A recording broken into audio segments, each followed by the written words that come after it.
brand new banger. Like, yo, man, this is bullshit and blah blah blah. He's like, hey, man, maybe it's meant for a reason. Always thought of it like that, bro. Right now, you really fucked up. Like, I can't get rid of this thing. Life was easy. Fuck out my face. Yeah, what it was. I expect you to do the bare minimum, because then what's the point? True. To do that, I went and got one from the aisle, you dumb fuck. And shut the fuck up and lay low. You're female, like you could work your charms in certain situations that I wouldn't be able to. You know how much free shit you gotten? She once said word to mama, shit. Oh, got him. We understand it's gonna bother you. Some of us went through it. Some of us are gonna go through it. Well, we wasn't ready. I wasn't ready to go that deep with you. You don't really know what you want to share with my heart. No, look cock.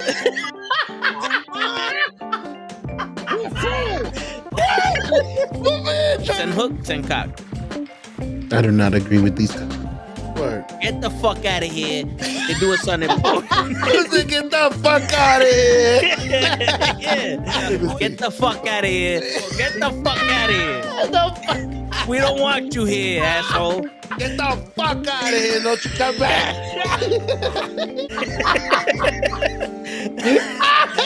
I stay loose, I stay hype. I stay loose, I stay hype. I stay loose, I stay hype. I could do this all night, cause I do what I like. Yeah, I do what I like. Yeah, I do what I like. Sipping goose, sip is right. And I go with the flow. Yeah, I go with the flow. Yeah, I go with the flow. Cause I know I'm the show. In the zone, here I go. In the zone, here I go. In the zone, here I go. Yeah, they know I'm a pro.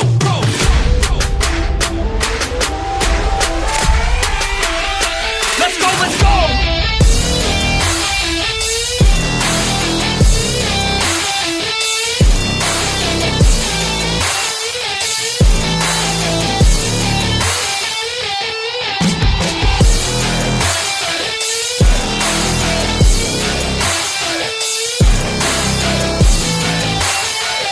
Yeah!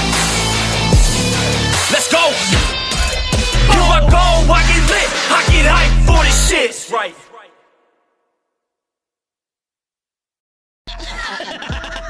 Word. He be like, I got a left elbow and a right elbow. I can break your face with any elbow. Make sure that you get elbowed in your elbow with an elbow. Got the arm ball, get the phone ball, get around with the bomb with the bomb ball.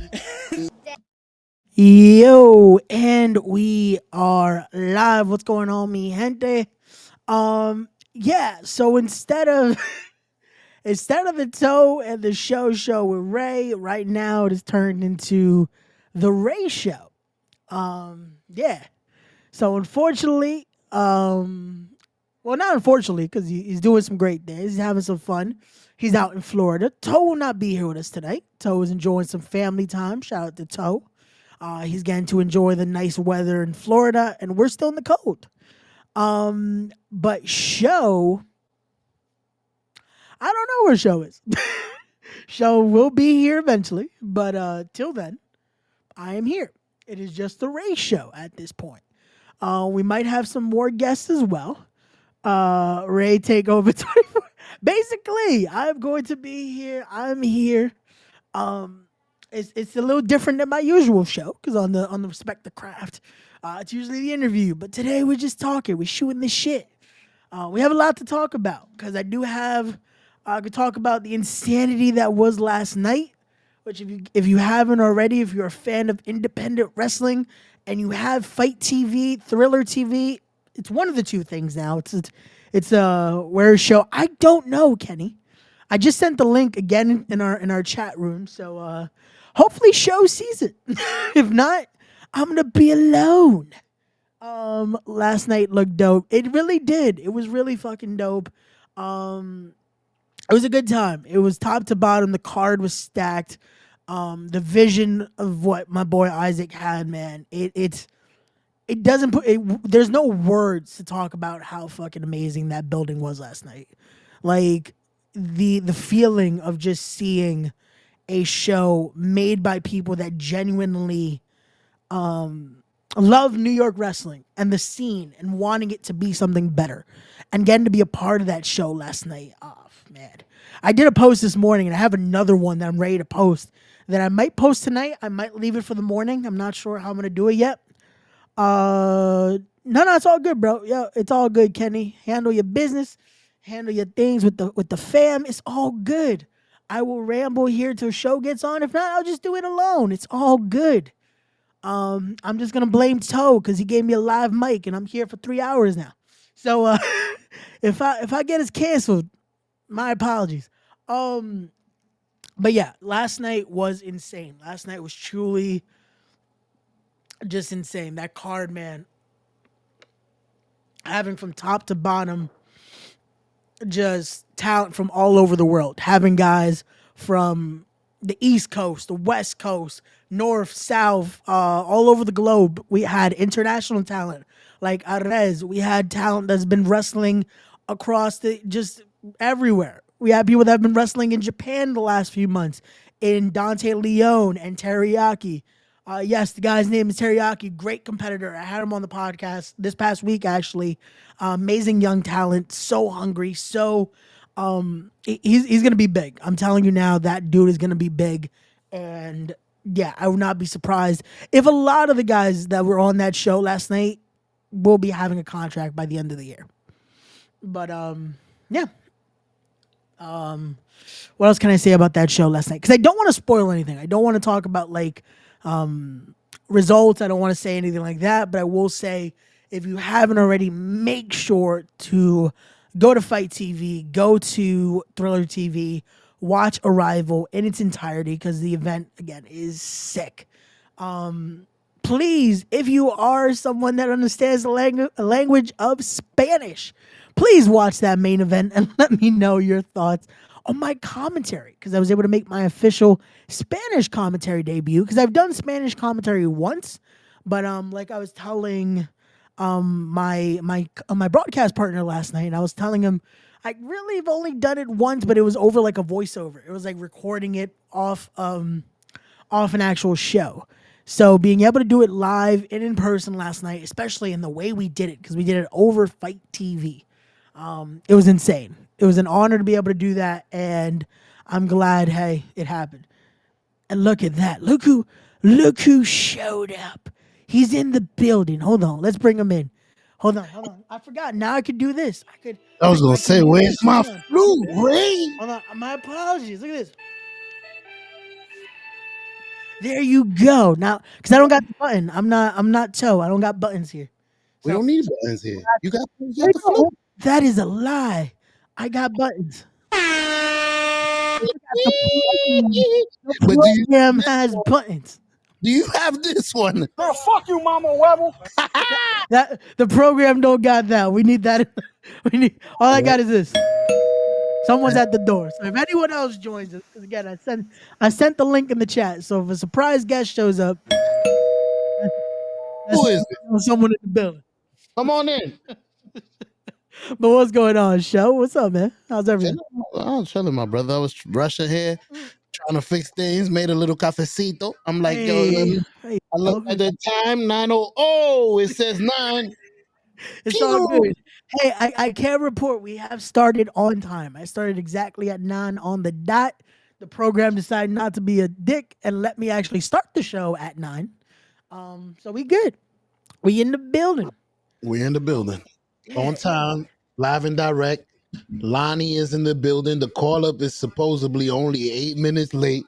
Girl, fuck you, Mama Webble. Mind your business. You're not here. Don't worry about it. Don't time me.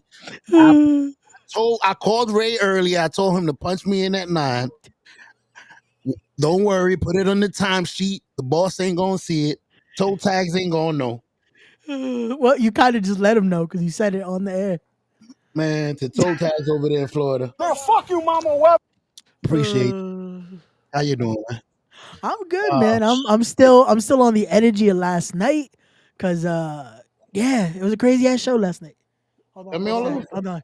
Like I said, I'm gonna do this now because every time someone comes in, we got Kenny in the building. from the barbecue. Oh, we kind of got Kenny in the building. I hear music. I hear bar music. Oh, I see ceiling. Ceilings. There I you hear go. what was happening. Hey, we got Oh, Kenny yeah. in the building. Yo, what's going on, Kenny? Nah, I'm at Target. Yo, I was there I earlier. like that music. Yo, I legit was there earlier. I was at Target. I had to do some The shopping. one in Queens. I was at the one in. I'm in the one in Queens right now. That's where I was. Oh, shit. What is it y'all get in Target, man? Yo, I got some gummies. That's why I got in Target. Well, I'm Yes. sitting. Well, I'm here with the family right now, so they was getting some. They was getting some stuff, and I'm just here. And then I end up finding something at the Target for Toe Nice. and Gigi. So then I picked that up for them, and now I'm Nice. just here waiting for them to check out so I can get out of here. Nice. I was gonna ask that. Did you go to the WWE section? The little. I usually go to the Yeah, figure. there was nothing there. Damn. No, yeah, they legit, bro. They had nothing. Like I always like to look to see if they got any Right. good WWE figures, any AEW figures. Mm-hmm. And when I went, they only had Penta and Britt. I can Yeah, imagine that was by it. now the Penta's They're probably still gone. here. Wow, that's crazy. Come on, give Penta a break, man. He deserves. Come on, man. No, that's what I was hoping by now.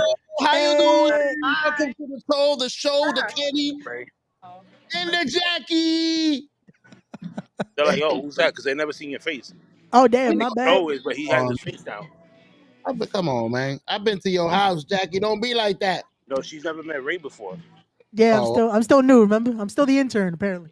Yo, so the Ray- amount of times Gigi called me an intern last night at that show.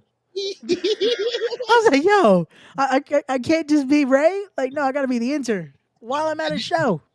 Did Gigi beat you up? Yo, she did in front of one dude. She kicked me in the stomach. I was like, damn. Shit. Yo. Fucking Gigi. She's always up to no good. What Ray, wrestling character is she? did you miss this? Ooh. No, I got that actually. Oh, okay. Yeah. Yeah. Nine things alike. Look at No, that. yeah. No, it's fire though. Like, if I didn't have it, I probably would have picked it up today because I got that one. Something in here that I want to show you. That shit is fire. Hold on a second. What section am I? Oh, okay. Yo. That is funny. Yo, I missed that. Damn, I didn't see that when I was there. Can I say hi? That's fire. That's Ninja fire. Turtles. Hey, what's up, little man? What's up? Hey, Is that the Duncan champion? you live. We live. We live in the Love building. it. I'm gonna let y'all go because I don't want to I don't want to the freaking music. Got you, bro. Got you. You enjoy the time with the fam. Target, man. We'll talk to you later. Deuces. Man, fuck out of here. That's right. Kick him out. Kick him out, Ray. No I want mercy. to kick him out. That's fucked up. Look, there's a replay behind me. There you go. He's still live. He's still in there. He's gonna Hold on. disappear. Let me see if I can. I want to fix this. Hold on. Give us 1 sec. 1 sec. Hold on. I'm trying to fix it. Hold down. We're trying.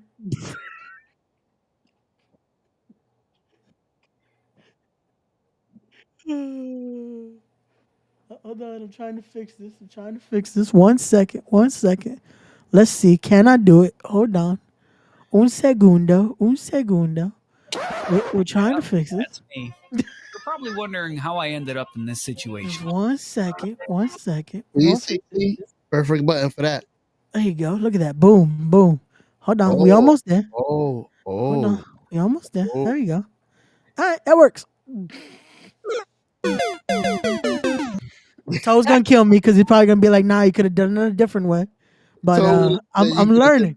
You could have done it perfect. I'm Right. sorry. How I don't dare know. you?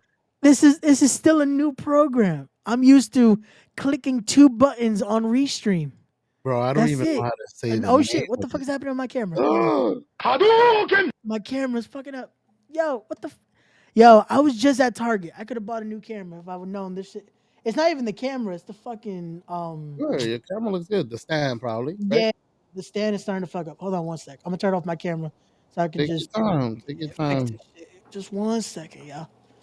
But So as you do that, I'm gonna be looking up the topics. You got any topics you gonna talk about? Right? what? We just shoot the shit, bro. Hey, we can shoot the shit. I do have one that I was watching videos. Matter of fact, we could watch. I remember that you usually put up the video that we are Yeah, gonna. we usually play at least the sound clip of it. So if you Okay, want to send it okay, to me, I'll play it over my mic so that way they can perfect. hear. You can play the video. I'll share the video. Go Oh, that ahead. works too. That Yeah, works yeah. too. It's Okay, not. we It's should not. be good now. I don't think it's copywritten. We're gonna find Well, out. Fuck we it. about to find out this. If, Toad's not here. Let's fuck everything up. Ray, by the time he come back, we not even gonna have a channel. Fuck him. I but told him not to leave me here by myself with you. well, you technically not here by yourself. I'm No, no, here. I don't got no guardian. He fucked up. Hold on, let me press the buttons, Ray. I was Oh, gonna say technically you have control of this too, because I unless know. you joined with the link I sent. If you joined with the link I sent, you got no control. Nah. I joined with. I usually just go to my history. There you go. So yeah, you're good. You Yeah, technically have control of this too. I be minding. I just. I don't be looking. I'm like, let me just go in through here. Yeah, Take the fuck for this stream, I think it's me, you, Toe, and Krills has creative control. Oh. Then for Mondays, it's the whole squad, and Thursdays it's the whole squad. Yeah, I like it. So Ray, please tell me about yesterday, man. That bro, that show, like I started with that because bro, that's why I'm still tired because I got home at like 1ish to eat huh? because I was like, yo, I don't like to eat before show. That's my one rule of like I don't want to like just in case. Even if I'm not bumping, I'm not doing anything. I don't like to eat before a show. Smart. You never know. In the middle of your No, oh. bro. No, my luck is I don't want to fucking get like I don't want to vomit during a fucking show. Damn. Like so it's like nah. Especially that I knew I was gonna be worried because of fucking commentary. Mhm. Because I was nervous as hell, man. Because again, I've said it before. Me doing commentary isn't the first time around, but doing Spanish commentary, I was nervous as hell. But this was your second time because I remember you had. Damn, I just shrunk.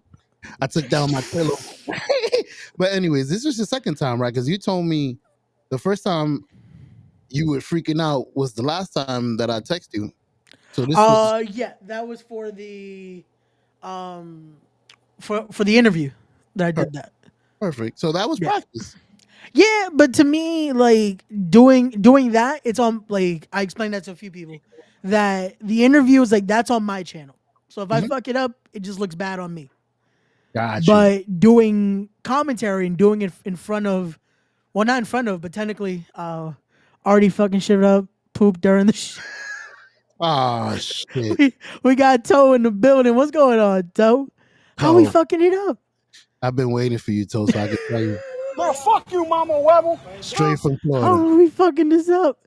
Who Word, pooped during the show? Who's word. poop? The fucking Ray, he I decided. pooped. Damn, I took a shit during the show. Word. I can't shit during the show because I gotta be here. I gotta You over press the there buttons. I gotta be here ready to go. If someone Ray, joined the show, I gotta be ready to but doo Ray Only thing take that I fucked up was I pyramid. wasn't ready to do this. Um replace show as a speaker, don't put a new box. I tried that. Hold on, let's see. So yeah, I told you that he was gonna come by and say that you fucked up and up. I He just tried. got here. He's ruining I stuff. tried. I'm How the trying fuck to. you noticed that I was fucked up? Nah, I see the little space right there. No, yeah, there is like if I do this, hold on, we're gonna do it over here so that way it stays stagnant. All right, stagnant. Wait a minute. What the No, fuck no, does that no mean? just hold on. Can I do that? Hold on one sec, folks. Just one Yep. second. Toe tags. While he does that, look up the word stagnant. Wait, I'm trying, man. I'm trying. We're trying to make this work. Like again, it's still new to us. Damn it, it's still new to us. Are you using this app or are you still with yours? I'm still with mine. Yeah, I'm still with the restream on my end. you like me. You like, listen, I don't want to fuck shit up. I'm Yo, used to this. literally, I'm used to this. I used to literally. do that. I'm just like I know what I'm doing on this one. Yeah. I'm gonna keep it to this one. So they And annoy me enough for me to learn something else. Yeah. Once again, after a while of us using this and me learning a little more from Toe, then probably I'll end up doing the same thing. Like I'll probably end up doing that. But till then, nah. So far, so It's good though. it was almost there. Hold on. Uh, question: What's where up? did you guys hear about this? Because I never. This was actually on Toe because Toe was the one that brought up switching, and then he found this, and I was like, oh, that works. It looks nice. Very nice. It looks very nice. It looks We very nice. looking good. It looks cool. Yeah.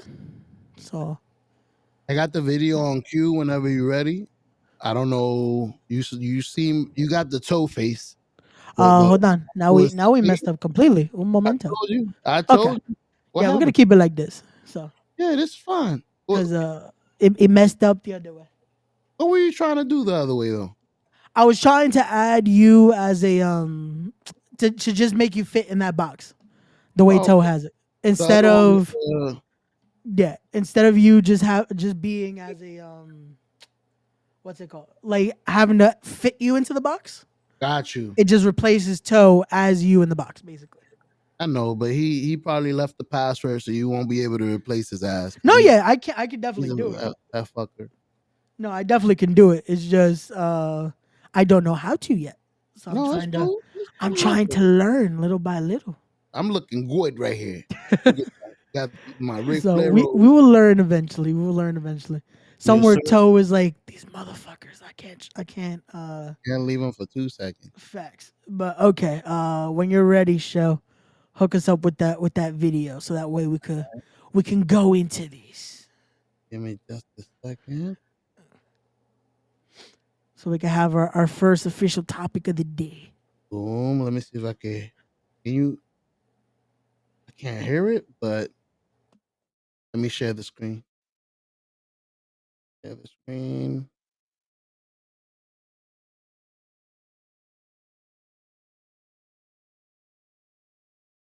I can't hear it. There you go. All right. Here's the question. What age is too old to be wearing Jordans? There you go. Did you hear it? Yeah. What age is What age is too old to be wearing Jordans? I heard that question and I was intrigued because I'm getting to an age Yeah. where my style is changing. Okay. Because I'm, we ain't all as young and useful as Ray. I'm getting into my 40s, so I'm like, am I allowed to wear Jordans? When I heard that question, I'm like, but I'm still young. I still look young. I still look good with my Jordans. Well, the other day I couldn't walk when I was with Gigi. Remember, fucking Jordans. I couldn't walk. My feet hurt. So, but anyways, what age you think is too old to wear Jordans? I was gonna say, is there really a how should I put it? Is there really an age like that? Like, is there a thing like, oh, you have to be a certain age to stop? Like, I don't think so. I've seen I, some. I ain't gonna lie. I'm from New York. We're yeah, from New York. yeah. I've seen some old dudes with swagger. That's what I I'm see saying. Like it's to me, it feels like that's customary of just like that's it. Like we're there. Like I don't. It's just something that's always around. Like if it fits your style, like what you're wearing, then rock it. Like I don't see that being a oh, if you get to this age, you're done. See, there you go. We got Mr. Loki saying you're still young, show. There you go. Mr. Loki. I agree with you. I'm still young, but I'm in another bracket now. I'm not. I don't know if you understand. There's that 18 to 25 college age, and then that 30 to 40. You like it's a different. It's a grown man status. Wait, so you telling me I only got like a year left to wearing Jordans? No, I no, can't wear my Jordans no more. I'm telling you about. You got a year before you enter another stage. Got you. No, and it's Chapter. my thing is this again. It's one of those of I don't think it's ever an age of like when you shouldn't be wearing them. I think it's just recognizing at a certain age the scene you're in. Like there's certain places you should be wearing Jordans.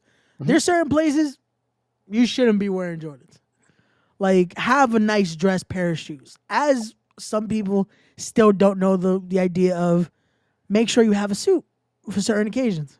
You know, like Never know. that's the thing. Like, hey, there you go, Mr. Loki said I'm 49 and still got fly shit. There you That's what go. I'm saying. Do There's that, some Mr. Loki. Age is just a old man number. out here. Like I always say, to me, when people say, "Oh, I'm this old," it's like, nah, you just that's how many years of wisdom you have. Like that's at least that's what it should be. The older you get, it should be more experience, more time that you're now learning, more experience to be like, to go through it, to now have stuff that's like, hey, I've gone through this before because of said experience, said tenure, if you will. Yeah. So with Jordans, it's again, it's just it's a thing because then we're gonna start going into. So does everything have a time value then? Like, should you be wearing baseball caps at a certain age? Should you be wearing this at a like if we start going piece by piece, like I believe some stuff have timestamps. I can't. Maybe graphic tees with the cartoons and stuff. okay, Those might have a time limit on them. yeah, that I could see. That I could actually see. If yo, you good over there? My fire alarm is going off. I heard it. That's why I'm like, oh, Yeah, that's what I was. I muted myself. But anyway, got you. I don't smell smoke, so we good. If we Okay, smell fire, as long as there's no smoke, then estamos bien. So exactly. We'll go live from outside, butt naked. We here. Everything is gone, but we here, baby. let's hope not. But no.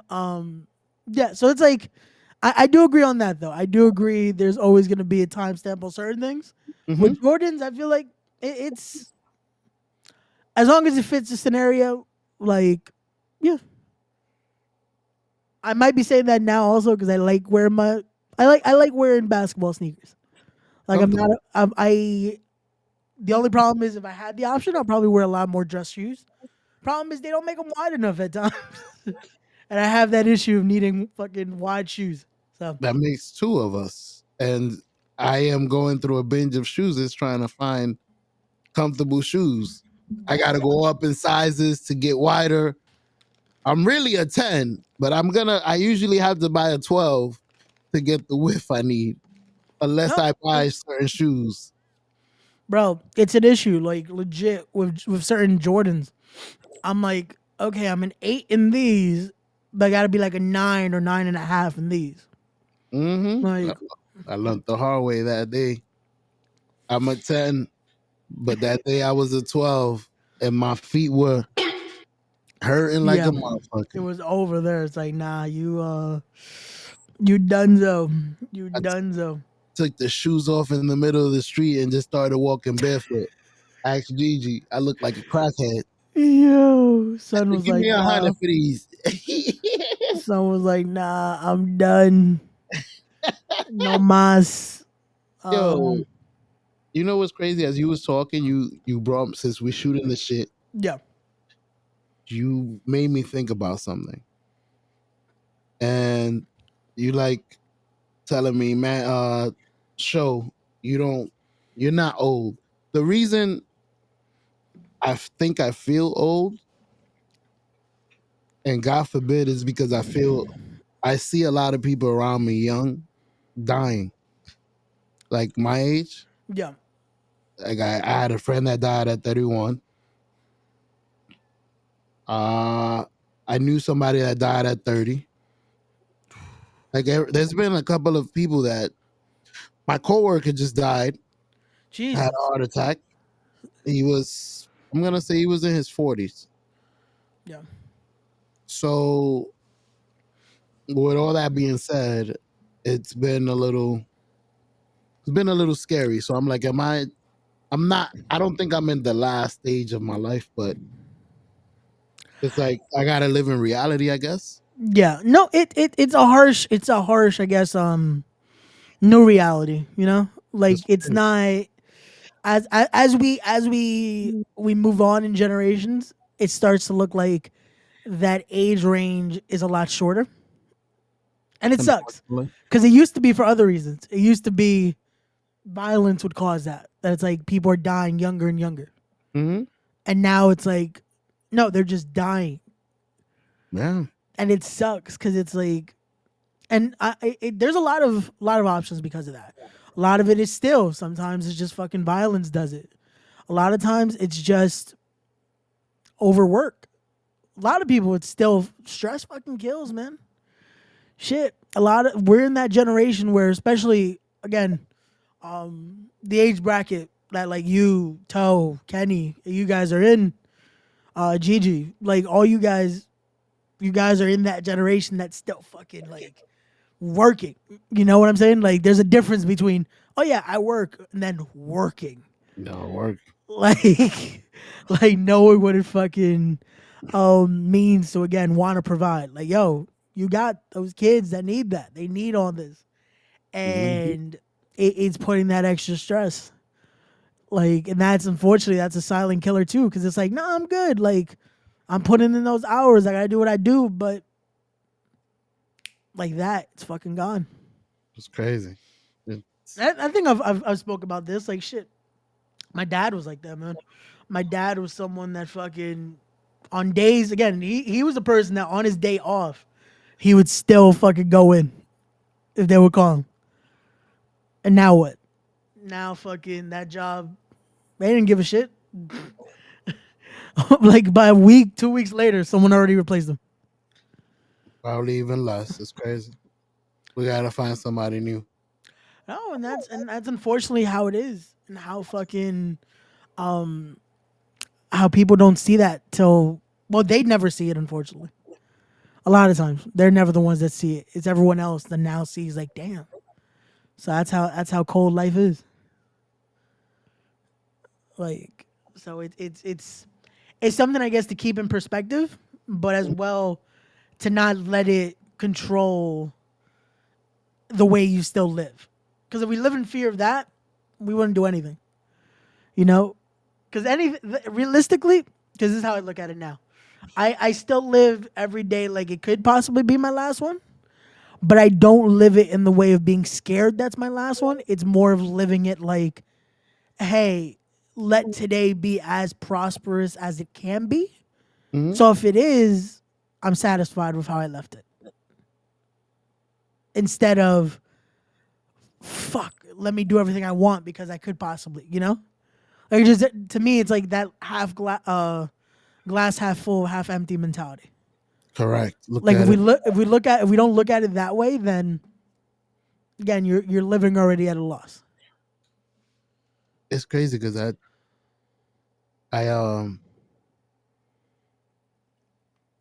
I feel that way. Like I gotta, and it what keeps me going is in April, my grandmother.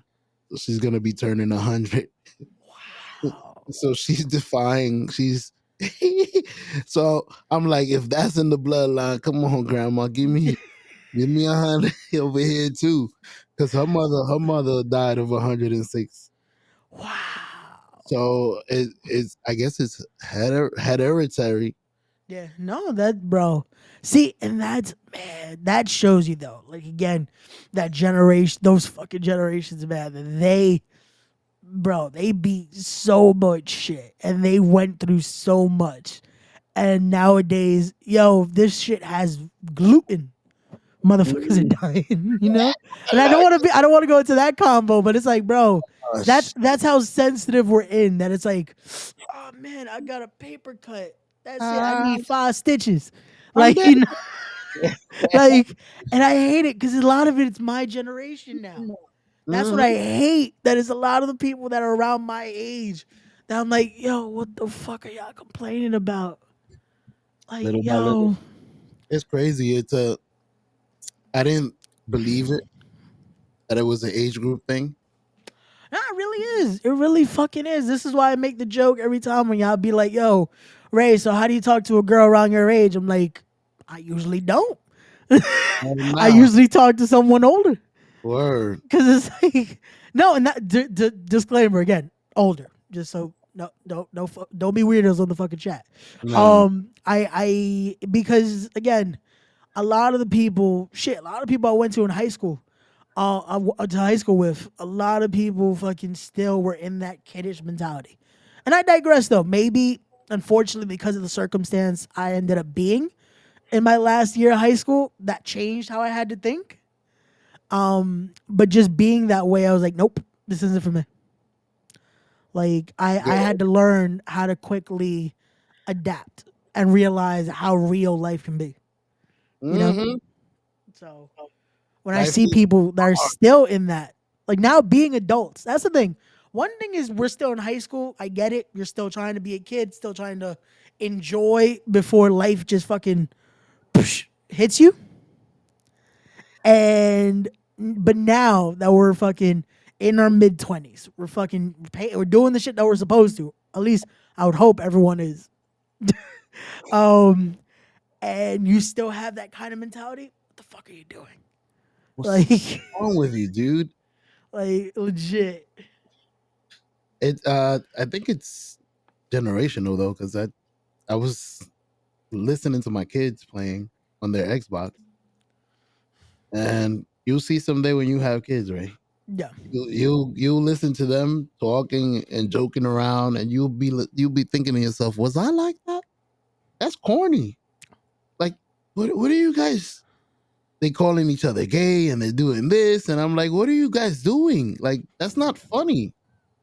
Like, what is wrong with y'all? My kids, they always like, Dad, that's how we joke. I'm like, I don't remember me joking like that. Like, I don't remember. I remember stunning a couple of people in school. yeah, That was our thing. I never used to curse at nobody and just stun them. Couple of middle fingers, kick them in the stomach, boom, drop to the floor, and just run away yeah. before they catch you. You know what I think it is? It's again as we get older, we Yeah. start to notice like, wait, that's what y'all do now? Like, do we do? We probably did. It's just the age is bothering us now. Yeah, no, and it's bro. You know what I notice it every time I go get a haircut. No, legit, because I get a haircut right in front of my old high school. Oh shit. So now every time I go, and I'm looking at how these kids are acting now, and I'm just like, the fuck is wrong with these kids? And I the first time I said that, I caught myself like, fuck, I'm old now, man. Here we are. Like the Yeah. fact that I started to say, yo, what the fuck is wrong with these Oh, God. kids? I'm like, oh, that hurt my back thinking about it. I was like, fuck. That sound I'm like, old. I'm now that person.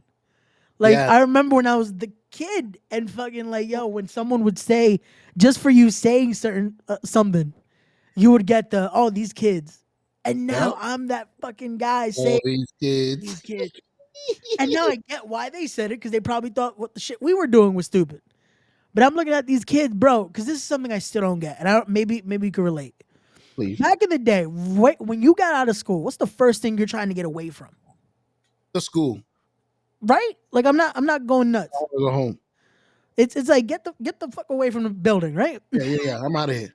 What? Every time I go, usually when I go, it's like maybe 1 o'clock, 2 o'clock when I go get my haircut, and they're just chilling outside the building. I'm like, what are y'all doing around the school?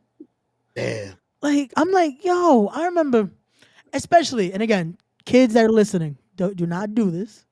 I was a good boy. I'm just saying, allegedly, I did this.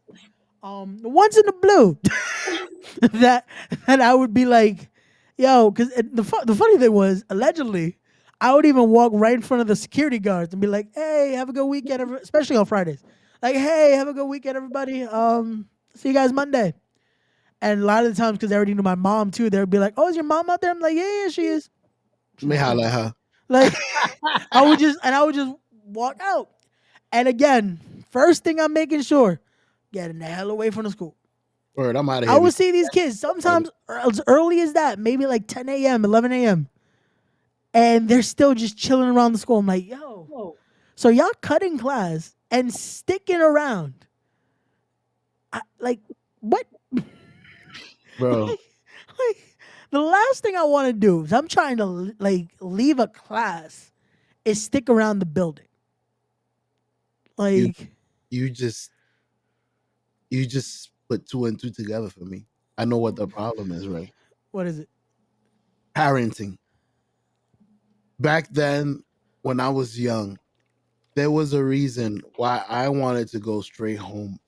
Always. My mother, when you get the hell out of school, you get on the bus and you be home by 3:45 on the dot, or we have an issue. 3:50 at the latest. This is for you to be able to be outside of your high school chilling and mingling and hanging and partying is because you don't have a parent. Like my mother, I get out at Or you 3. don't have respect for them. Exactly. Yeah. I get out at 3. My mother needed to hear from me at 3:05. Yo, what are you doing? I'm about to get on the train. Yo, straight home. Don't mess with. Don't talk to nobody. Anybody try to talk to you, get away from them. Facts. Try to stay near the cops, the police, anybody. Yo, she used to give me a whole strategy. No facts, bro. Near the crowd, stay near the crowd, blah, blah, blah. Don't stay away, blah, blah, blah. All right, thank you, mom.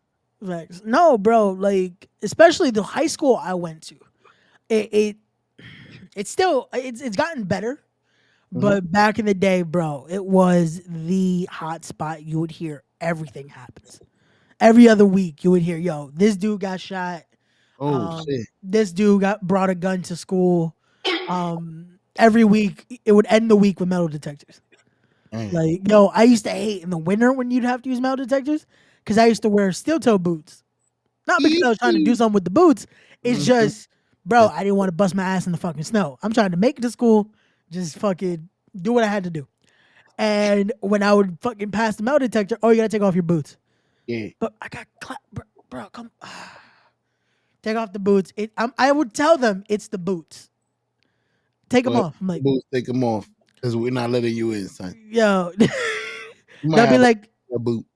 yo, and it would be both. They're like, yo, take off both boots. I'm like, Hell yeah, you can have a gun in the left one. Hell, bro, but they would fucking pass through like, what the, like, yo, it's the boot. Y'all never wore fucking boots? Like, shit. But nah, yeah, that school, bro, legit the first week I went to that high school, freshman year, and I didn't want to go to that high school. The problem was, I don't know if you remember when Mayor Bloomberg was still around, that there was a time that he decided to do this. And I guess my generation was the experimental generation of we were going to send the higher, like if you had a higher average, all that, you were going to be sent to these schools that needed to get their level to go up. nice. So their graduation rate would go up, all that shit. Smart. The other people copy off of you, right? No, the fucked up thing is that means I now get fucked out of good schools. Yeah. Because I fucking, every school I had, I qualified for. And when that day came, oh, you're going to this school. Going to The Brand. fuck? So I went to fucking Grand Street campus. That fucking used to be called Easton District. Because even back in the day, it was fucking worse. But I went there. And bro, that first week, when I tell you, I come out, all I hear is fucking people yelling and shit.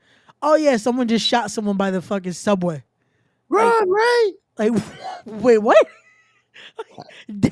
Yeah, I'm like, yo, this is the first fucking week. I'm like, yo, I want to transfer. Like, Don't nah, act you be alright. Like, the fuck is happening? Like, in the yo, school and in the train, Ray. Don't say nothing. Don't stop. bro, I was just like, fuck. And again, 4 years later, I just knew how to fucking be around. Like, nah, Like you don't go over here, you don't do this, you good. Don't mess with these certain people, mess with these certain people, you good. You learn how to Like, survive. You're in New yeah, York. bro. I like this is how I look at it because you've been around my hood, you know how it is. And I've said it because always people ask like, "Oh, is this a bad neighborhood?" I'm like, if you're looking for trouble, trouble will find you, and Anyway, that's how New York is. Like it's like if you know how to like you learn how to survive in New York. Like walk around with your hands in the pocket like you got a gun all the time. So back up. Bro, I used to be like that. Now it's not even that. Again, it's having that respect, having that and that. Like we said, unfortunately nowadays it's a lost trait. It's a lost art. A lot of the kids nowadays don't have that. A lot of the people nowadays don't have that. Like you see adults that don't have that shit. Yo, again, I'm in the fucking projects. When the first thing you fucking see when you're in the project, especially that first hallway, just a bunch of people waiting for the fucking elevator. Mm? And I never understand this. Motherfuckers will wait right in front of the elevator and expect, like, yo, people are gonna try to come out.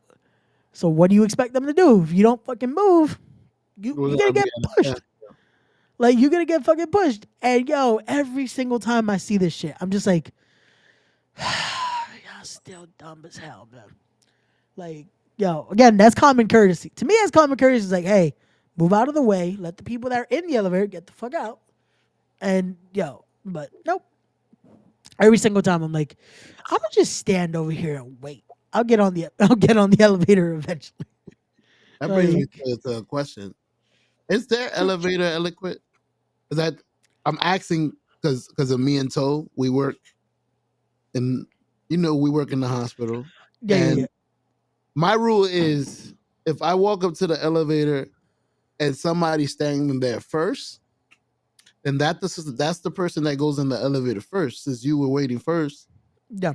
you go in first. Whatever you have, you could have a big trailer of packages. You might be taking the whole elevator up, but you was here first. So I lose, I'll wait for the second elevator.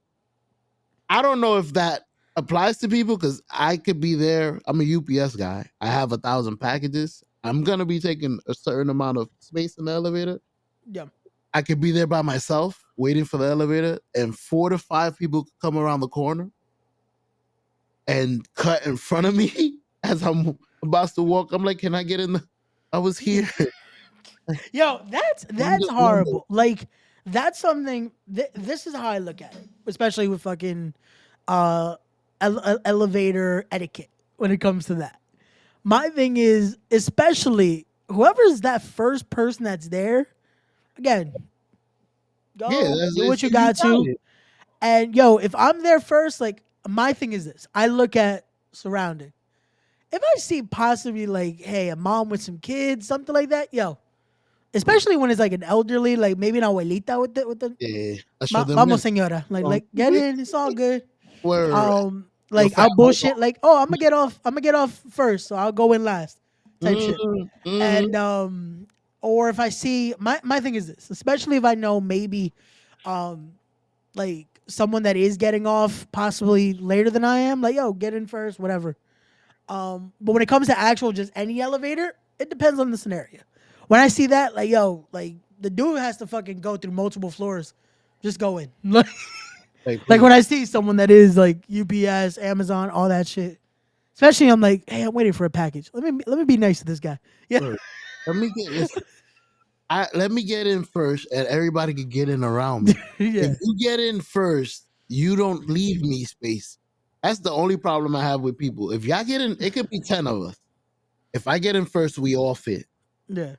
If y'all get in, I can't fit for some reason. I don't know. It's the same elevator, but y'all all want to stand at the fucking front.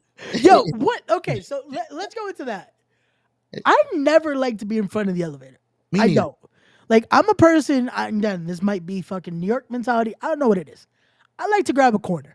Corner, back Yeah, corner. like I Yes. stand in my. I never want. That's another thing. I never want to have my back like so someone could be right behind me. Yeah. That is my thing. I was like, nope, just in New case. Yorker. Like yo, especially because a lot of the times when we come back from these shows, it's fucking 1, 2 o'clock, 3 o'clock in the morning. Nope. If I get on the elevator with somebody, my back is to the corner. Mm-mm. So if Wait, God forbid something's about to happen right now, at least I got to fight in jail. I see it. I want Like you. You look me in my eyes, you bastard. legit. Like yo, last night I got back. I want to say it was again like 1ish, and some random dude I've never seen before is just sitting down in one of the fucking like one of the stoops right there inside the hallway, and I'm like, Fuck. There's no okay, back entrance. I'm like, That's what my yo, first I'm, thought. I'm just saying, yo, all right, cool. Because usually I know a lot of the people from the fucking building. I'm like, all right. But then I'm hearing like what he's listening to, and he's watching Shrek. I'm like, Okay. I should be all right. You know, or nah, this guy's crazy for sure, for sure. He's Yo, watching one that one. o'clock in the morning watching Shrek. Nah, All right. I press he's my bonkers. thing. I'm looking like, is he gonna get on with me? No, I bet. All right, we're clear. Like, yo, that's still my mentality. I am still the if something's about to go down, what are my options? What am I doing? What's gonna all right, go. Karate chop. Yo, you need to get a little pepper spray. Just keep it in your pocket. Yeah. I didn't know how effective that was till I saw. I don't know if you know who. Fuck, what's his name? He's always Charles. Is it Charles? He's all over the fucking YouTube. What's his name? Charles? No, Charles White. Charleston White. Is it Charleston White? I'm about to look it up. Yeah, look him up. Charleston White, bro. He was about to get jumped by somebody. Matter of fact, he was about to get jumped by two people. And he pepper. They have a video of him pepper spraying, and I don't know what it is about the pepper spray, but you can't even think. The two guys were disoriented. They couldn't see. They couldn't breathe. I can't breathe.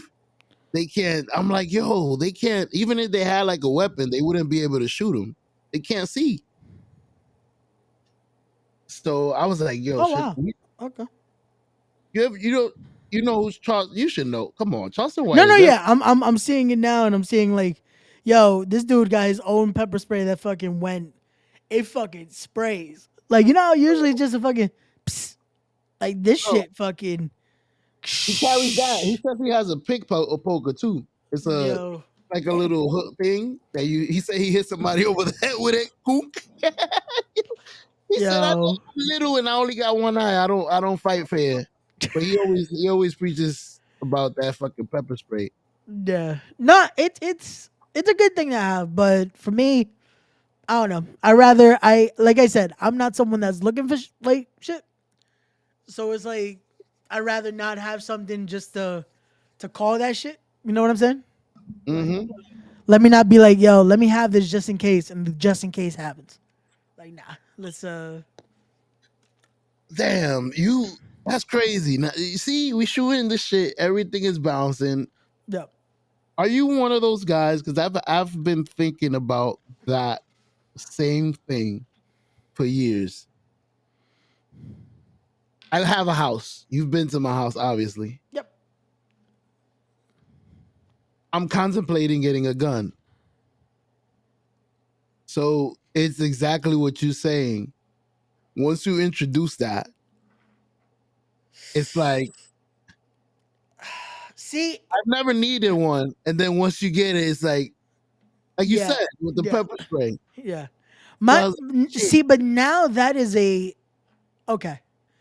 Now again, I'm not trying to be hypocritical with it, Mhm. but at the same token, now we're upgrading the scenario.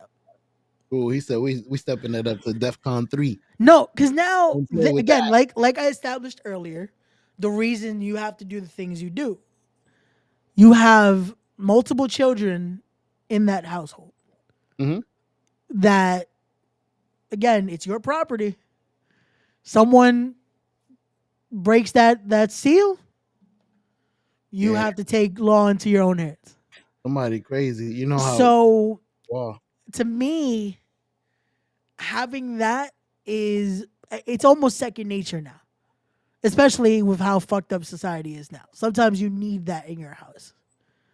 especially with a nice house. Like, yeah, it is a nice house. Yeah. So that to me, I don't think it's calling for something to happen, but that is that is again protecting what you've worked for. You know what I'm saying? I agree. I Like to me, that is a whole different scenario because that is something where again, unfortunately, things do happen. Unfortunately, things can happen, and it's better to be sure than being in a scenario like that and now what? You know? I I agree with you 1,000%. Plus, we do have animals out here. We do have bears. Yeah, you scared the shit out of Gigi the minute you mentioned, hey, there is bear. Yeah, we do have bears. Seen I've literally seen it myself. I don't know if there's grizzlies around here. Duh. But this was a big bear that crossed the street as we was driving to work one day. Big bear. Like I've never seen a creature like this. Like I see it coming from one side of the street. Because in my house is woods.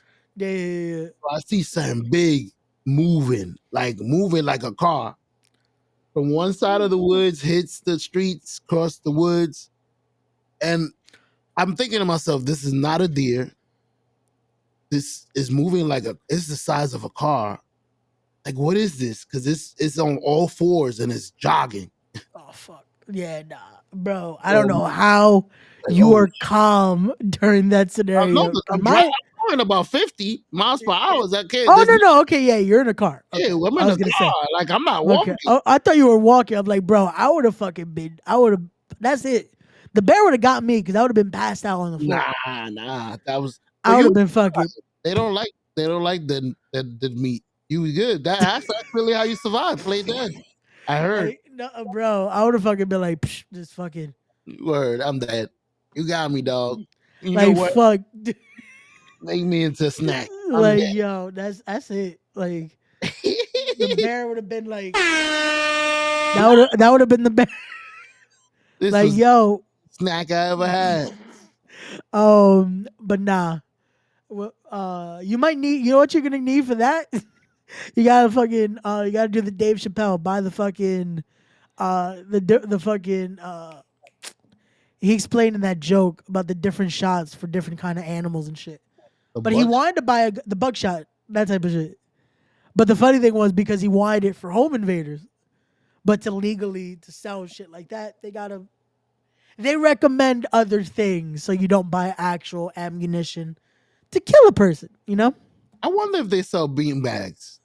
I've seen the cops with the shotgun that looks like a fucking real gun, but when they shoot it, it's a bean bag. Pow! Like I've seen people drop. Um, Oh, I don't know. I don't know how that works. If that's something they can. There has to be somewhere that sells it, but I'm not sure. What's the legality on that? I'm not sure how fucking that works anymore with the legality of buying a gun because I know that's continuously changed as unfortunately crazy scenarios have gone down. So I yeah. know it's even more crazy to be able to buy a firearm than it was fucking let's say a year ago. Like That's the it. more and more now, it's like they have to do certain checks, they have to do certain things to make sure you can, yeah, get approved on all that shit. Because, bro, which honestly, I'm not against. You know, like it should be difficult to buy a firearm. I agree. Like it should be difficult. It shouldn't be something that's like, here's my ID, here's Right. my passport. And Like it shouldn't be as easy as opening a fucking bank account. You know what I'm saying? mhm, Like it shouldn't. The fucking it shouldn't be harder to go to the DMV than it is to buy a gun. You know what I'm saying? agreed. Like it should not be fucking easier to get a gun than anything. So yeah. But Yeah. sometimes we see how things go, unfortunately. What I'm planning on doing is I'm gonna speak to Kenny. Yeah. Probably see because I know he's an instructor. I'll probably take a few classes. See See, how. that is the good thing though. You are trying to do this the right way too, where you learn actual gun safety and you learn how to respect the weapon. Because that is something where I feel like a lot of people they go wrong with it is that they don't have actual respect and gain the knowledge of what it is they are holding in their hands or possibly using. And it's one of those things where, bro, that is a deadly weapon. That isn't just something that's like, cool, we have this little thing here. It's like, oh, it could scare someone, it could stun someone. No, that can kill. Like, as much as the joke is, oh, guns don't kill people, people kill. It's like, no, that gun is doing the work. You're pulling the trigger, but that shit is everything is with that velocity. It's fucking. There you go. But yeah, That's one of the deadliest thing you probably get to operate aside from a car. I'm guessing. yeah. Which that you know what's crazy, and again, that is when you put it into perspective. That is a crazy thing. Anything technically could be used as a weapon, you know. But Mhm. that is the when you think of a gun, that's what you think of is a fucking deadly weapon. Deadly weapon. Yeah, But, that's crazy. I'll end this week in scanning, see how it is. Like I said, see how it feels. yeah. Keep one like a little safe box somewhere hidden. Yeah, that is another thing too. To anyone again that does possibly are thinking about buying legally a firearm to defend their home, and again just to have as precaution, please have a safe place to put it because that Yeah, is the last thing we need is to hear other stories about children accidentally getting their hands on it.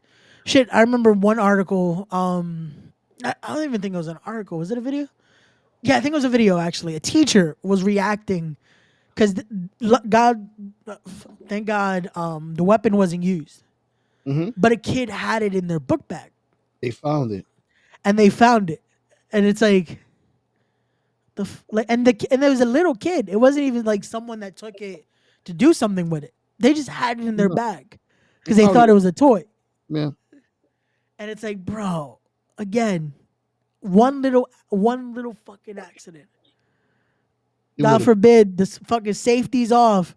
And the kid's like, oh, let's play with my new toy. There goes a life. Or God forbid the gun would have went off in the bag. Like imagine.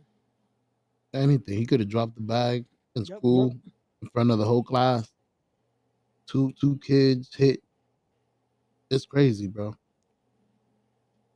Don't mind me. I'm scrolling through the conversations. Me and Toad usually send each other videos. No, we do too. I'm trying to I should also see because I know Toe sent me a few that usually like we set it up that way. So it's like, what are we talking about this week? And it's just we have multiple like conversation type videos.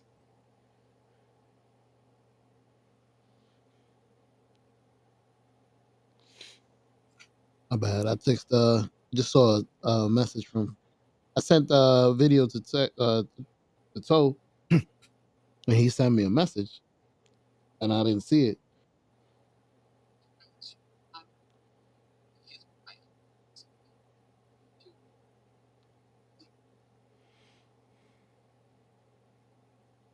He was telling me he misses his grandparents.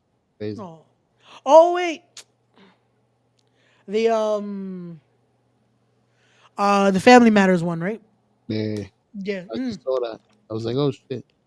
Yeah, he sent me that one and bro, I told him like my apologies. But shit, it put that into perspective with me cuz I've lost both of my maternal grandparents. I lost from my father's side my grandfather. I luckily still have my grandmother from my father's side. But it's like you think about that, like a lot of us are losing that unfortunately that past generation, man. Yeah, Like that generation that fucking like it's shit. I lost my grandfather at he was 57. I was 9, Oh wow. and I've been blessed, Ray. I haven't had. I don't want to jinx it, knock on No. wood, but ever since then, I haven't really had anything traumatic.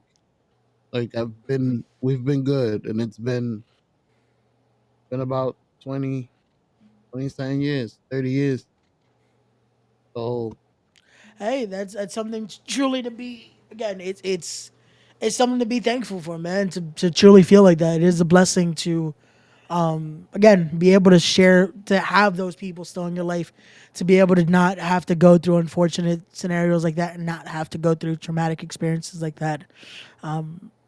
Yeah, I'm it's not to be selfish, but I'm gonna ask you a question, and it's gonna be a weird fucking question, but hey, this this is is, what the tone of the show with Ray is about. and I was thinking about it, and Yeah, I've been thinking about it. I just think it's a weird question, and I don't really want to ask anybody. So I'm like, fuck it. This tone the show is perfect to ask. Is it better to lose and hurt early, like you guys? And I understand that I'm blessed, but I do understand that eventually I'm gonna have to suffer at the end. Does that make sense? it, They're gonna my grandparents might have lasted longer than other people's, but they're gonna yeah. die eventually. And You they're know gonna what's die in different orders. So now I'm gonna lose my grand and then somebody else. Like it's yeah. gonna be, No, you know what's God forbid. you know what's insane about this question is that it's something that I think we all subconsciously think about, Hmm. and it's something that you kind of don't want to think about, but you still do Nah. because unfortunately, especially when you've gone through it already, Hmm. you start to think about fuck, this is gonna happen unfortunately again. God Yeah. forbid the timing of it. But as we know, again, unfortunately, and this is why I say the things I do, is time is of the essence. One day we're here, the next minute Like that. we're not. So at the same time, I try not to think about it too much. I try to enjoy um, the time. You know, I try to enjoy the moments. I try to live through everything, and not think about the possibility of it's gonna happen eventually. You know, because if we start thinking like that, then it because the real answer, I think, it's no matter what, it hurts. Of course. No matter what, it hurts because I've lost. The first time I really that I felt it was my grandfather. I was 8. Ooh, we was about the same. Eight, Yeah, 9.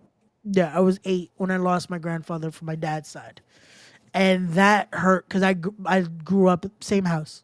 I that was the person that a lot of the times that technically, in his way, taught me Spanish. You know, which Mm. a lot of it was was the bad words, but That should be that's where I was getting a lot of that was from him, and it sucks. I always think about it now because I'm like, fuck, I would have loved to now having like now being able to speak it, now being able to actually have conversations. I would have loved to now be able to speak to him, be able to have that bond that it would have been different, you know? we would have been different. I that's what I'd be thinking. Like, I would Yeah. have been a different man. Yeah. And that's unfortunately it's the ever thought, but it's one of those where it's better off that it wasn't, you know? It's one of Yeah. those where if we change that, everything changes, you know? Hmm. And it's something where shit, Monday, when it came to that interview, and I'm like, fuck, I'm asking everyone, hey, like, wish me luck, this and that, this and this. And the only person I'm like, fuck. Like, again, my mom gave me the bendición, all that. She talked me through it. But at the same time, I'm like, shit, I would love to have a nice conversation right now with my dad about all this and see what he would have thought and what just hear him fucking be like, you know what you're doing? Why are you worrying? You know? This Just man, to hear it from him, you know? And it's those things like again, I don't my grandfather lost at 8. Years later I would not even. It was no, it's earlier. Fuck, hold on. I'm trying to think now. yeah, if he Yeah, was yeah, young. yeah. It was a year before that. 2 years before that actually. So I'm 5, 6 around there. I lose one of my uncles from my mom's side. Sorry to hear that. Fortunately, in a a huge, just fucking a bus, like one of those, like for us it would be like a Greyhound bus. It Metro. flipped and it flipped and fucking he was crushed. That's crazy. And I'm like 5'6". Not even a year or two after that, I lose my mom's side, my grandfather from her side. Oh, So it was like back to back that again these deaths were happening. And again, I'm still not even 10. you're not even And comprehending what is going on. and then but with those, I had never even met them yet. When my mom's dad had passed away, it was the worst. It was like, and again, no one knows the timing of death. That was the year. A few months later, we were finally going to Ecuador. We had never gotten to go yet because I was still young. They were like, it's gonna be too early in this. So I was 7. This is when I was finally gonna go. And a few months before we were ready and everything ready to go, he passes away. Yeah, And um again, I'm still it's not registered because at that age, and I didn't know them like that. It was like I understood what deaf was in a sense, but it just wasn't registering what I should feel at that time. With my dad's father, again, because now it's someone that I knew, someone that I've been there with, I've had conversations with, that it felt away. And now, years later, I've lost principals, teachers, other family members, unfortunately, and it doesn't get better.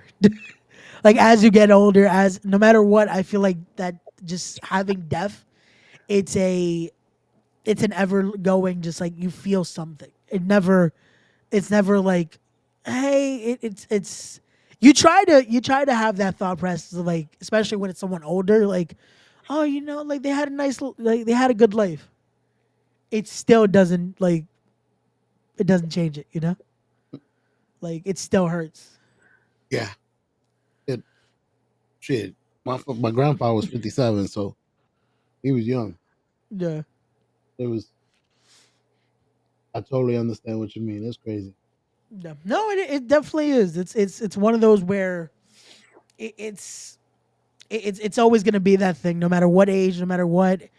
Especially again, the the the thing now with me that I'm kind of scared about, and I had this conversation on here before, and I couldn't think of the word when we were at your house. That I've gotten numb almost to shit now. Yikes. And when it comes to experiences like that, when it comes to something fucking traumatic, I'm getting scared that I'm getting numb. Like, I think yeah, I was on an episode of this when unfortunately my sister went through a miscarriage. Ooh, sorry to hear that. And when I'm like, I was excited because I'm like, shit, it was gonna about to be twins. I was gonna have, they still didn't know what it was because it was still that early on in the process of it all. And I was excited, but I was like, hey, I'm about to have more nieces and nephews or whatever it was gonna be. And when it happened, I knew what I was supposed to feel.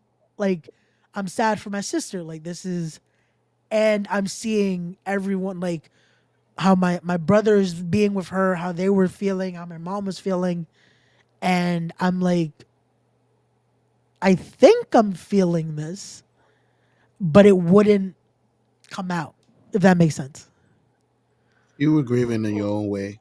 You just weren't grieving in the way that they were. It, They it's were it's grieving it's physically. weird to me when it's like I subconsciously I'm like I want to be sad right now. I want to be like this, but nothing showing. Yeah, like Yeah. not that you're getting you. I know what you're saying. You're like Hmm. you're to a point where I'm. I know I'm sad and I'm devastated inside, but I'm to the age that I could keep it composed. I know I'm sad for my sister's pain. Like you know that. Yeah.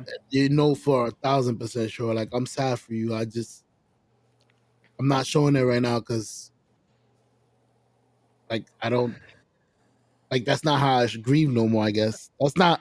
I'm past that way of grieving. Maybe I've grieved so much that way that I'm used to grieving now. Like It's how do it's it's weird. It's weird to explain it. Yeah, and no, yeah. and that's the thing. It's like, and I've gotten so numb, unfortunately, to this that it's like, it's not that I've ever had the opportunity to fully grieve like that anymore.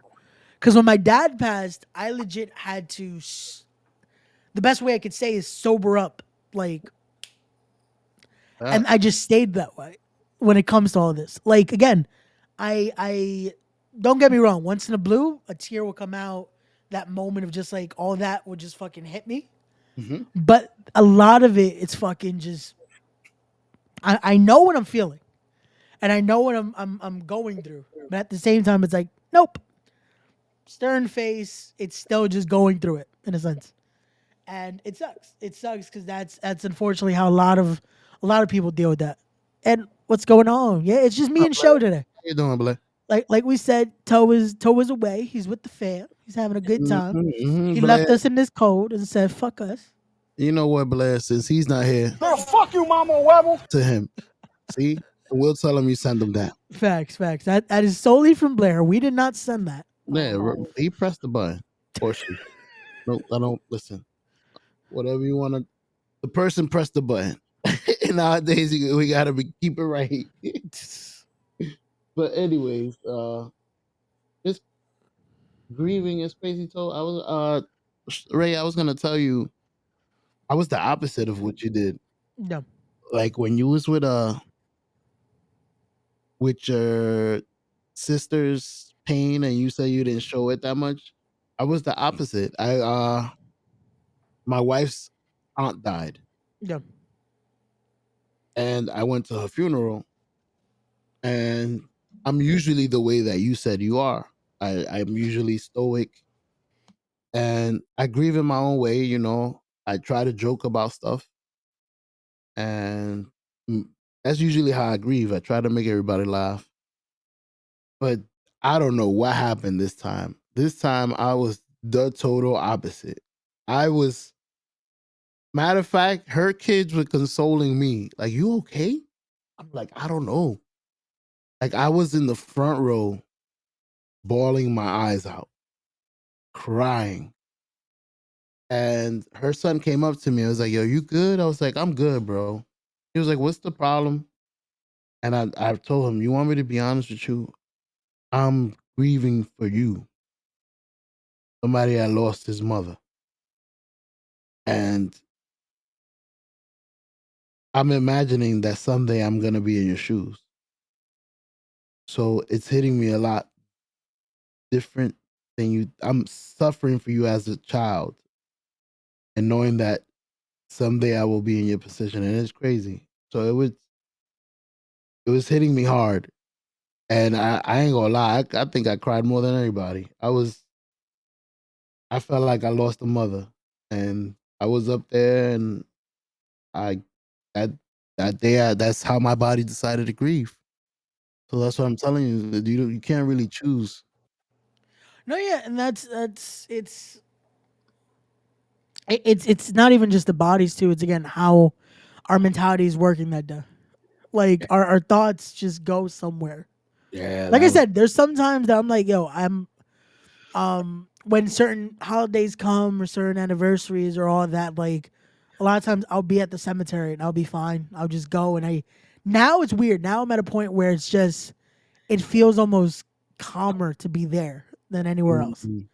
And I'll go speak to my dad, all that. There was this one time, and again, I think it was just we just decided to go a random day.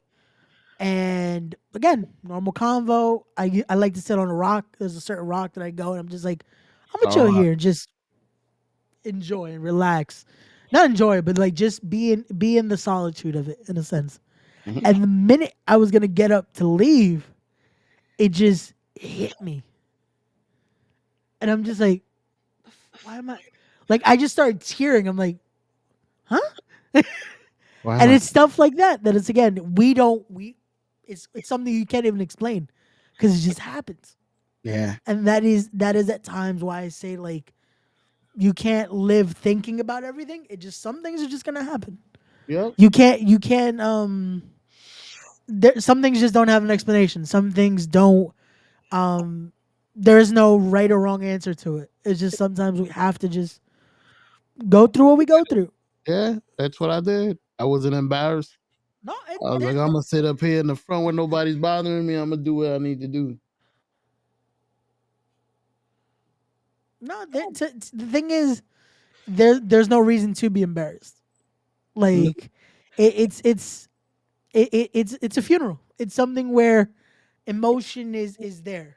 Like I said, to me, I feel now when I go to it, and again, I'm glad the last few years there've been few and far between, Hmm? and I thank God for that. But the last one I went to was for a friend of the family, and again, I'm seeing everyone just down, and I'm like, fuck, why can't like again going through it like I'm sad because I'm like, damn, like this is like I'm feeling empathy, and I'm just like it's subconsciously I'm like I hope I'm showing it, like I don't just look like with a Like, straight face just there, like just fucking like I doubt it. I think like you because you know how like sometimes I'll be like when I'm really thinking like what you guys are saying I'll just be here like like yeah contemplating. Oh, like okay. I'm This is hoping interesting. that's not what I look like when I'm in that scenario because it's like, fuck, this seems very disrespectful. That I'm just here, just like, I doubt it. When other people are sad and going through their stuff, especially me that I was balling myself in the front, I really wasn't thinking about anybody else. Like, look at this person. He's not really crying. You're not yeah, crying. What are you doing here? yeah, Like I was in my own element. yeah. So No, you and good. that's it. It's again, it's a lot of things that just subconsciously we start to think about, but at the same time, it's like Nobody thinking no about. one is thinking about it, But it's again, pal carajo, Yeah, it's you are our harshest judges. always, always, it's always gonna be like that. Oh man, hold on, let me see, because I know Yeah. there was a video. I'm trying to see because I know Toe sent me a few, so I kind of want to see if we have something we can segue into. Okay, it's the same Family Matters one. Hold on. Ooh, okay. You know what? I'm gonna play this one in the background because I like this one because it's Toe sent me this and it's like, yo, I've listened to this so many times and it kind of goes with what we were talking about right now. So let's listen to this. Hold on. Let me know when you're ready. I'm gearing up for the next video after you.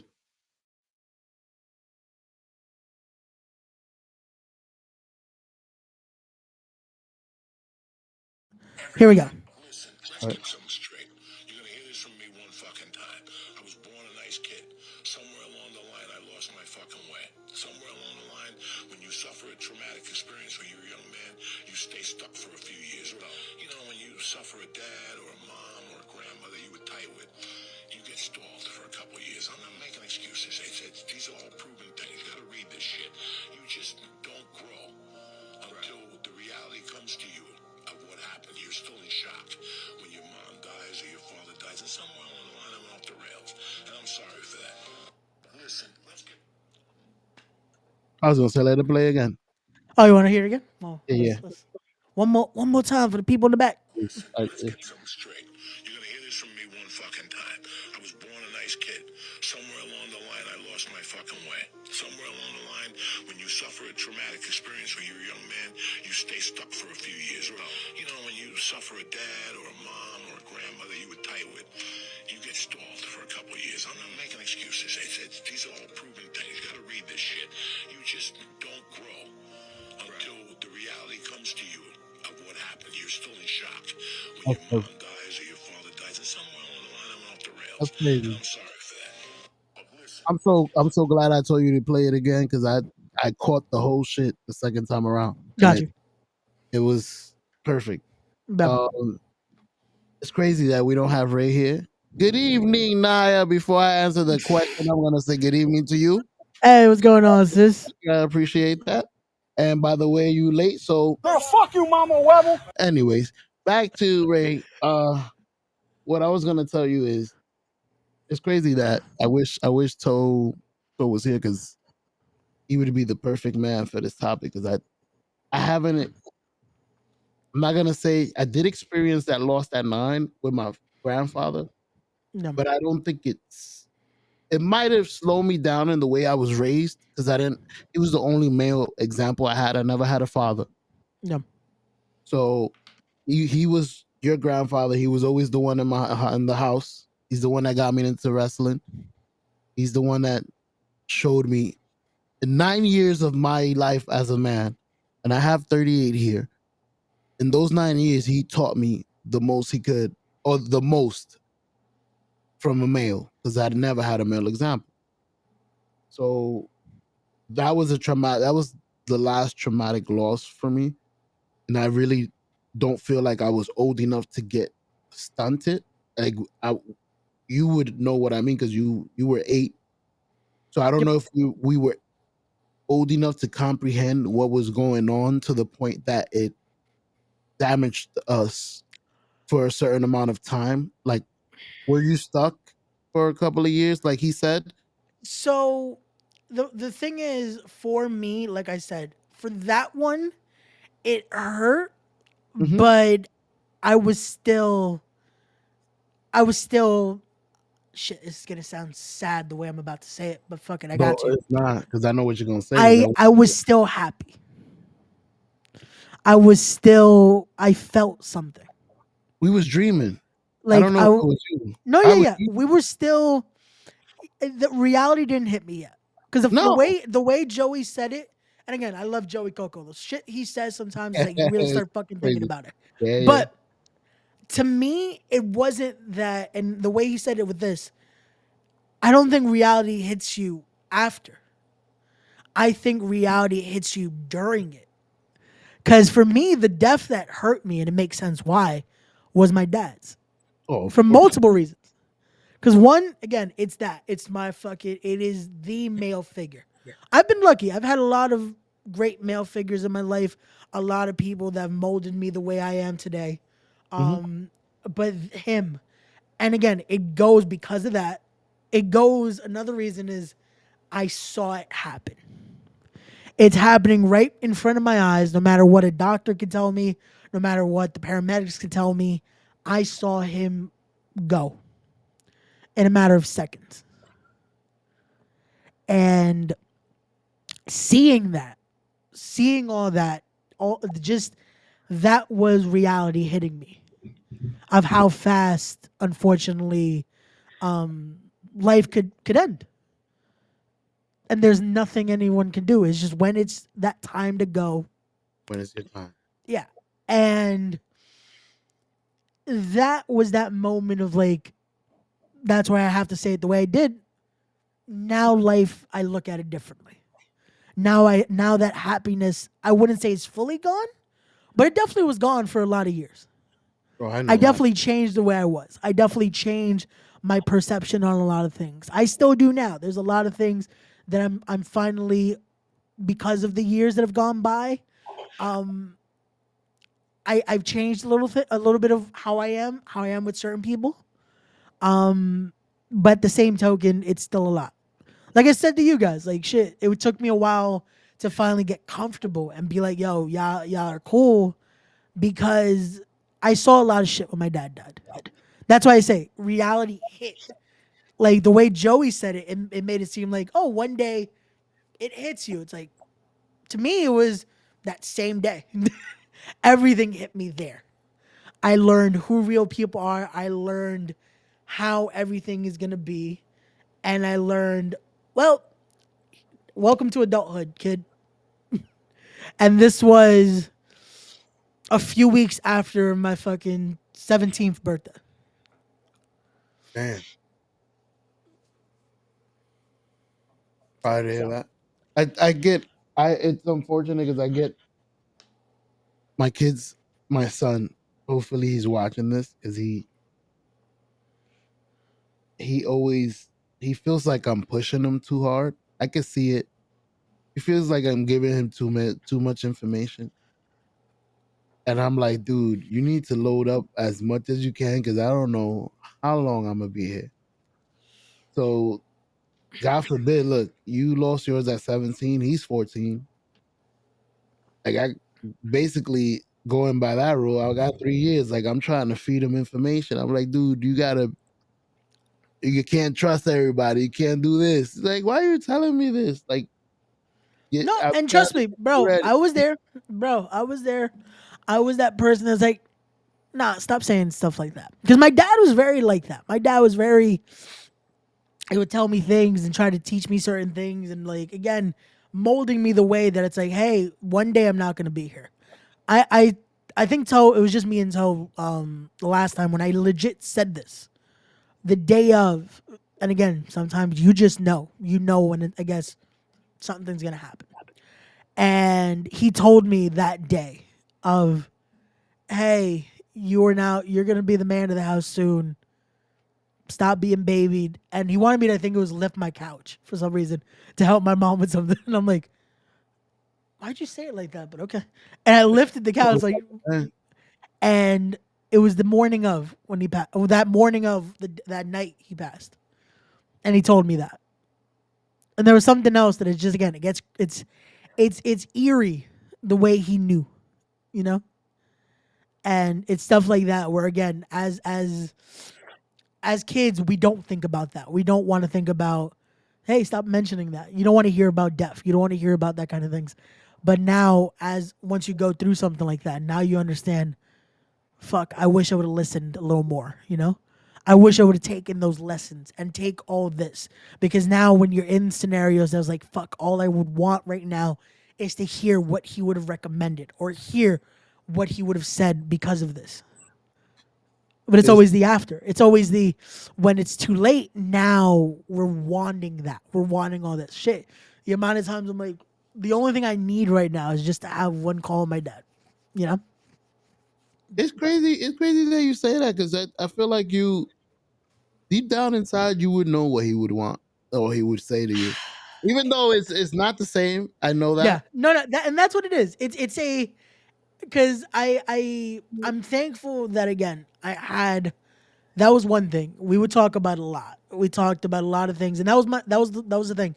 My dad made sure, and again, maybe subconsciously he did it, or again, like you're trying to make sure if God forbid a day comes, your sons have that, Mhm. and he very much would talk to me a lot about a lot of shit, a lot of real shit, and I would hope a lot of the things or decisions I make is coming from what we spoke about and stuff like that.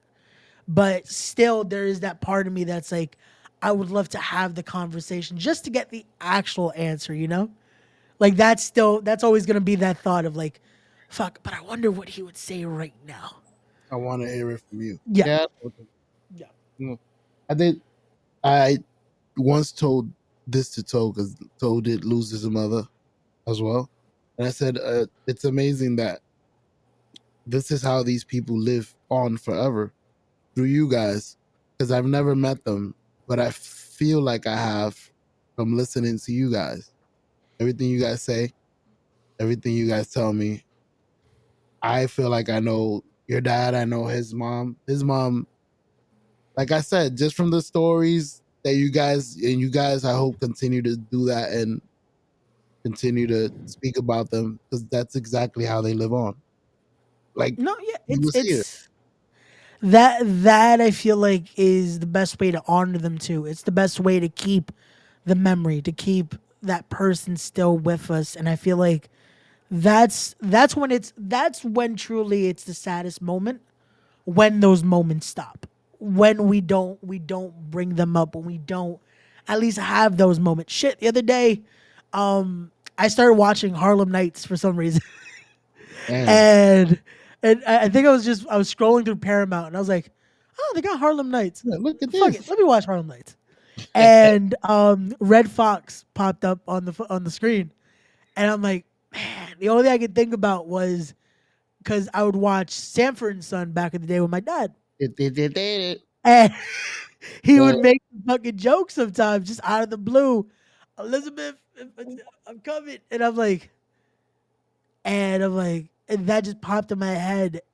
And I've said it on the show, and I just said it if I saw it happen. Mhm. My dad did die from a heart attack. Sorry to hear that. So it's one of those where, again, he did it as a joke, but it's like, it came, you know? And it's one of those where stuff like that, it's just, again, I say eerie the best way, but it's fucking scary to think about, man. When you start to like puzzle it now, that it's like, fuck, those little things that, again, you don't, in the moment, you don't think about. But it's after a while, now you're like, fuck. Like Does all it this now, it starts to intertwine, if that makes sense. does it change the way you live? Like I never had nobody die of. My grandfather, I think, did die of a heart attack, but he was a little sick. He already had a stroke. Half No. of his body was stiff. He used to walk with like a hand stiff and a leg. His left side was Jim Ross. So that's like, does it, since he was like that already sick, it really didn't affect me. Like, yo, I need to start eating healthy. Yeah. But I was only 9. I don't know how you were a little older. Does it start to affect you to the point you're like, I need to make sure that I start adjusting so that my heart could be better around that age? It definitely does. It puts a lot of things in perspective, but at the same time, it's scary because it's like I said, it happened just out of the blue, Mm-hmm. where he had gotten checked out like the week prior, and Yeah. everything was allegedly all good. Okay. Yeah. Like everything was good. So it's like it's like I said, the reason now I live the way I do. And again, I'm still trying to better myself. I'm trying to make sure if I can prevent whatever I can prevent from happening. But at the same token, I still live it to, again, if God forbid today's my last day after this fucking stream, again, God forbid, it's Yeah. over. Yeah. That I feel satisfied with what I did, and um, it's the best way to be, instead of fuck, should I have this today? Because if that, like it's always, you can always better yourself, but better yourself for the right reasons, instead of living it in fear, living it in, I'm doing this because I want this or to do this. Like, I think Cat Williams said it best. Just live every day like it's your last, yeah, and continue to do that every day, and you live your life to the fullest. yeah, Even if it's like you, it doesn't mean that it's gonna be your last day, but you're gonna live every day like it is. And that's how you should live life, because you never know. yeah. No, it's and it's something where, unfortunately, again, it's always gonna be that thing. We never know what could possibly happen in the next minute, hour, day, week, etc. But again, let's enjoy it. Let's do what we gotta do, and fucking, this is why we're here. We're shooting the shit. We're shooting the shit on the Tell the Show. And this is why we continue to bring you guys content every single week. Monday, Tuesday, Wednesday, Thursday, sometimes Friday, sometimes Saturday, depending on our schedule. But we here. We do this for y'all so y'all can have a little bit of entertainment with us. And you guys know, on the Tone the Show with Ray, we try to bring you real topics like this. So again, we're not trying to somber the mood, but it's conversations that sometimes people are afraid to have, because it's a sombering conversation. Like I said, with this, I had to explain the way I did because, unfortunately, this is what we've gone through. A lot of us have gone through moments like that where this is what we think about. And I've thought about it a lot. I've fucking had those moments now that I'm like, fuck. When you start to see, like, shit, when it starts to add up, like, man, this person's starting to get older. This is starting to happen. Fuck, I'm getting older. And you start to realize what that means. Mm-hmm. And it sucks. It fucking sucks. Like, I'm getting older. This is my thought process, and it's sad that I think like this. I'm getting older, but guess what, Ray? My mother's older than me, Yeah. And guess what? My grandmother's older than her, so it's like, shit. If I'm feeling old, like everybody else is old too. Like my grandmother, my mother, like everybody keeps going up and up, and it's like it's sad that I'm thinking like that. I just like my wife and other people have told me, just enjoy your family while they're here to the fullest. Make sure that you call them, tell them you love them every day. You show them you love them. Make sure that you enjoy them while they're here, so that when they're gone, you don't feel like you regret Mm. or you have Um, any regrets. that someone posted that yesterday. Fucking Shane Helms posted that. The Hurricane posted that yesterday. Mm, That I think that is the biggest regret everyone ever has when they talk about losing someone. Is fuck, I should have reached out more. I should have been there more. And fuck, today that put into perspective, which again, God forbid. knock on wood. I just thought about I hadn't seen an aunt of mine like in a month or so. And I'm like, fuck. Like I'm like, shit, I should probably go see my aunt. And I don't know why I thought about that today. I'm like, shit, yeah, this is exactly why. Like time goes so quickly that we don't think about it in the moment. We're like, yo, we should probably go see this. Like, and I'm like, fuck yeah. Now that my schedule's a little later, yeah, I should probably go see my aunt Yo, because before we know it, that's how it is. Like we get so intertwined and shit and so into it that you don't, and then before you know it, you're having those conversations of, fuck, I should. Why didn't I see people more? Why didn't I reach out more? Why didn't this? And it's like no one thinks about it. You know? uh, it's my bad. I lost. I had something I was Oh gonna shit! say, and right as I was gonna say it, that shit just said. It Oh shit! disappeared. That's why I was like, oh, that. um, I was gonna say something along the line of, don't feel bad because there you go. I got it back. Okay, there we go. There's a there's a bracket to how long I've seen people in my family. My Yeah. aunt, it's been a while. Okay. Like I haven't I haven't seen my aunts. Let me see. I haven't seen one of my aunts in years, and she lives in PA. She she usually only comes down for like Mother's Day and stuff. But most of my aunts, like even the one that lives with my grandmother, I haven't seen her in about 2 to 3 months. So that's what I was gonna say. Don't feel bad. I haven't. I've been so busy with just working and trying to get home to make the stream that I barely make for 15 minutes. That I'm like, if I even go see my grandma, it's over unless I'm streaming from grandma's house. But No. it's very important. So even if I do got to stream from grandma's house, that's what I should be doing. No. But No. It's and it's one of those where again, we we we we have options. I guess is the best way I could say it. mhm. But sometimes again, we don't think about it. We don't put that into. Hey, maybe I should do this. You know, like just to see. And it's one of those where sometimes it's like, I'll do that eventually. Like again, I thought about that today with my aunt, and I was like, shit, I did say this like 2 weeks ago. Like, oh yeah, I'm gonna have this last show, and then my weekends are gonna be clear again. And I'm already thinking about, oh man, what am I gonna do next weekend? Yeah. But I'm not thinking about it in that way. I'm thinking about it in like, oh, let me go do this weekend or that this weekend, instead of, oh, let me hit up so and so like to see, hey, what's happening? Like, what can we do family wise? That type of shit. I was gonna And that's say where we go. that should be your first move, Ray. That yeah, like Fit your schedule around auntie. Auntie at 3, everything else around that.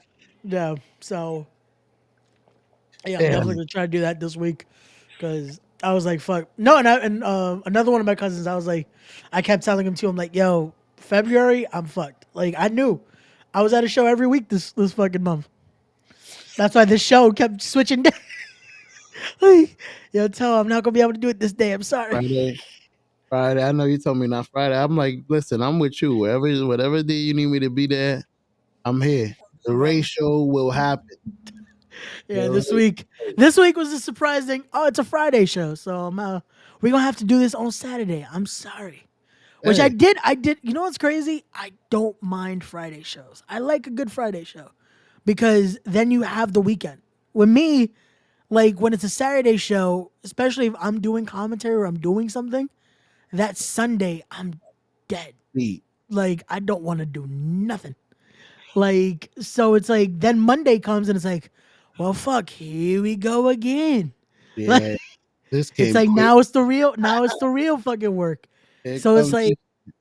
like today, and I could even relax today. Like after last night, after again networking, having fucking fun with Gigi and all that, and enjoying the fucking people that were there, I was just like, I want to go home, sleep.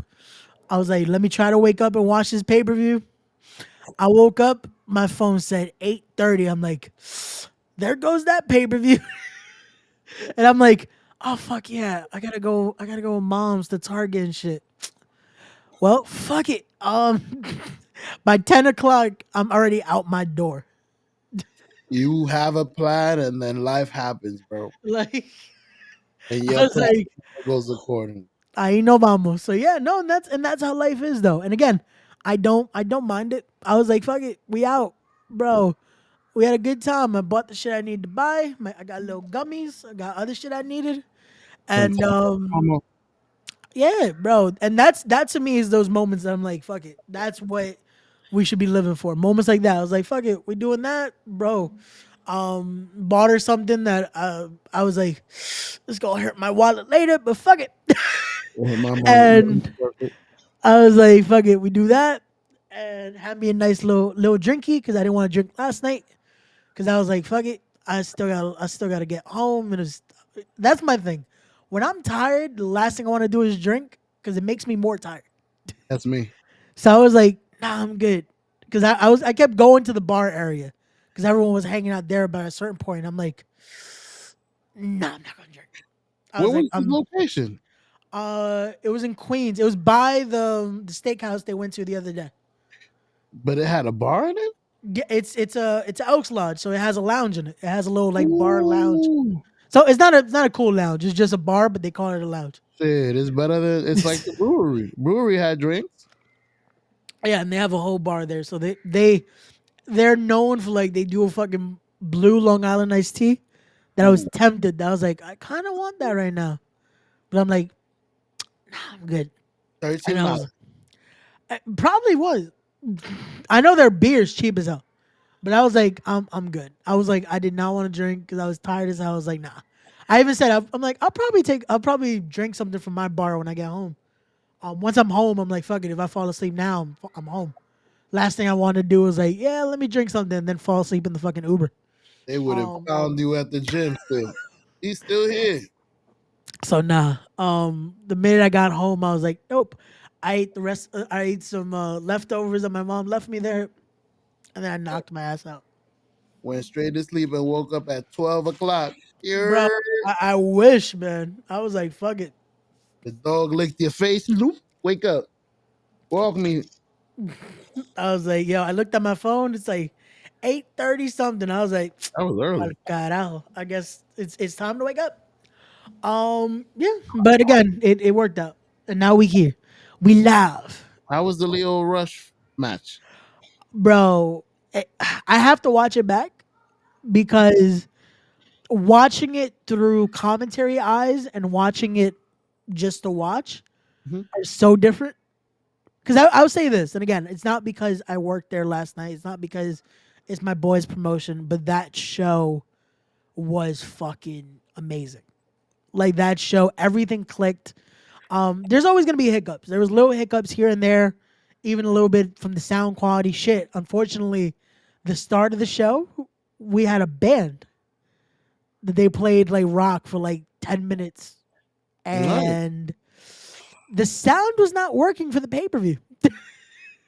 So if you were there in person, you got to hear all 10 minutes of their set. If you were watching on Fight TV, you heard the last minute. The first couple of minutes were blank. Yep. And I'm just like, fuck. Because Nye was that she was watching because she wanted to hear my commentary. And she texts me, hey, there's no sound. And this is the first 2 minutes. I'm like, okay. My boy comes. He's like, yo, good luck tonight. You got this. I'm like, yo, there's no sound. He's like, oh, yeah, they're working on it. I'm like, bet. Cool. They know. Cool. Okay. I'm like, production knows. We're good. 5 minutes. Fuck. Now, luckily, I have Fight TV on my phone. So I'm like, I'm checking my volume. Like, is it me? Nope. Still not. 7 minutes in. Nothing. I'm like, ah, fuck. 8 minutes. I hear something. I'm like, oh, shit. Let me lower my phone. I'm like, okay, cool. We have sound. We're back and We're we're back. live. And the guy's like, thank you. I'm like, Oh no, y'all got to do that again. bro, I was like, man, I wish we weren't in New York. You do need Because if we were in New Jersey, we could have gotten away with doing it again.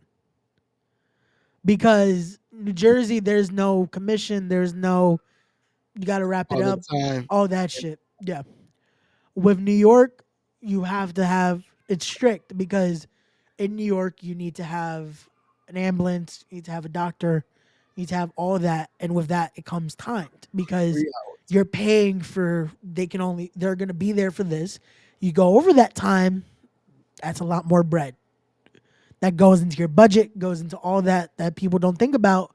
And these are the inner workings of why fucking indie wrestling is difficult to run in New York City. But outside of that, show was working fine. Crowd was into it. As always, there's gonna be those certain fans that it's like, calm down, my dude. Stop having too many drinks. Like certain people get a little too crazy when there's a fucking bar. So just Yeah, calm that's down a what little I'm bit. saying. I've only been to the brewery with Yeah. alcohol. Most of the matches I've been to, people don't bring enough liquor to get crazy. Yeah, now when there's a bar there, Everybody's drunk at the same time. yeah, nah, people were definitely enjoying that bar last night. And that's why they stopped running during COVID. They didn't want people to run there. And now they're definitely taking a lot more rentals again. Because that used to be the place. The Elks Lodge was the wrestling place. And funny enough, it's because of the building next door that now they converted into a church. But that was the original Elks Lodge that ECW ran there. Nice. Like that was the building of like this was where New York wrestling was thriving for the longest. And when it comes to now the one next door now, the one that people use, it still has that history that people are like, yo, it's the Elks, it's the Elks. New York wrestling has to be done there a lot of times. And that's why my boy was even more worried because he's like, fuck, we can't fail here. Not at the Elks. Like, and it was the thing of like, this was his debut show here. Like, my boys ran in Vegas, he's ran in Cali, he's ran in Florida, he's ran in Jersey. Nice. But this is the first time home. And in a venue that, bro, when I tell you, funny enough, this month marks 9 years ago. Me, him, and a few more of our boys went to a show at the Elks Lodge. And that was the first ever show he got to work doing shit that started his wrestling like journey. And we went as fans. And to think so many years later, we're now all somewhat in the business. At least me and him definitely took our route bigger into the business to the point of what we're doing. And now he's running shows and got to run in that same place. Building. And it's like, bro, it's insane to me. Home And again, turf. I got to call that match. That like the Leo Rush match was the one I got to call. Oh, I got to call see, Leo that's the Rush. whole thing. I got to call Leo versus Arez. That was the guy I interviewed Monday, was Arez. That was the Spanish interview because he wrestled him last night in the main event. That was the last match of the card. So one of the last voices you're hearing on that pay-per-view is me. But in Spanish. Mira. So I did Spanish commentary, and that was the most fucking nerve-wracking. Bro, I'm watching the matches, right? I'm enjoying the show. But subconsciously, I'm like, there's these many matches left. There's this many matches left. Countdown. When we got to 4 matches left, I'm like, Oh, fuck. shit. I have anywhere from an hour to 45 minutes left before I'm about to do commentary. Should have started practicing. See, no, mira, No, coño. bro, I kept practicing how I'm gonna intro myself.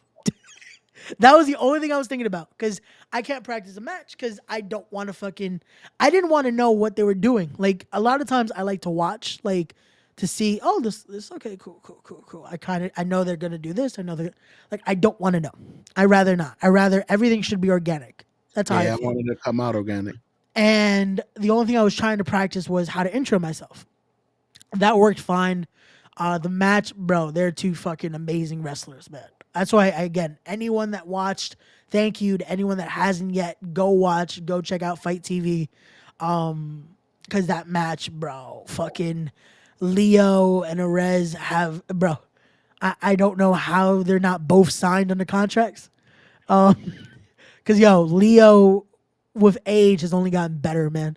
That dude, bro, it was hard as hell to I'm trying to call this match in Spanish, but at the same time, I'm like, I wouldn't be able to call it in English. That's how fast the dude was going. I was gonna say, Like, did you slip? like, Oh shit! Oh my bad. no, no, Hey, no. Chris, I meant- Bro, there were so many times that subconsciously, because, okay, so this is another thing. For anyone that didn't watch it, spoiler. But our commentary table, the original team it's a wrestling legend, Julius Smokes. It was a newer guy, Jordan Castle, who's killing it on the indie scene. This guy has been calling shows all around. He's based in California, but has been killing it. And then another legend when it comes especially to commentary, Nick Knowledge. So that was the original 3-man booth that started the show. They called everything till the semi-main. From there, it was going to transition into me, Nick Knowledge, and Julius Smokes. Both me and Nick are fluent in Spanish. So we were going to do the Spanish commentary. back and forth. Yeah. Now, we're still going to have the third in that legend, Julius Smokes, who does not speak Spanish. He knows un poquito. Like he can maybe say a word or two in there. So the joke we were going to do is we are going to do bilingual commentary. Me and him are going to call this in straight Spanish, and he's going to call it in English. And we're not going to like say something in English. We're just saying everything in Spanish. So there's certain points that I'm like, fuck, I kind of want to, what I would do in English. Like if I have someone who's been in the business, who's been a wrestler in the business, I know my go-to is like, hey, so what would you do in a scenario like this? You have some, and I'm like, fuck, I can't ask him this in Spanish because he's not gonna know what the fuck I'm saying. So I'm like, fuck. So when he would say certain things, I try to acknowledge it, but in Spanish. So I'm like, oh, bien dicho, seguro que sí, something like that. So even he knows that I'm acknowledging what he's saying. Right. So that way it works. Because again, it was funny as hell. Because at one point he made the joke. He's like, the way you guys are talking right now is reminding me of Spanish Harlem right now. We got to go to the Cuchi Frito. And I'm just like, yo, that's why I love that dude, man. I love Julius. That is one of my wrestling uncles right there.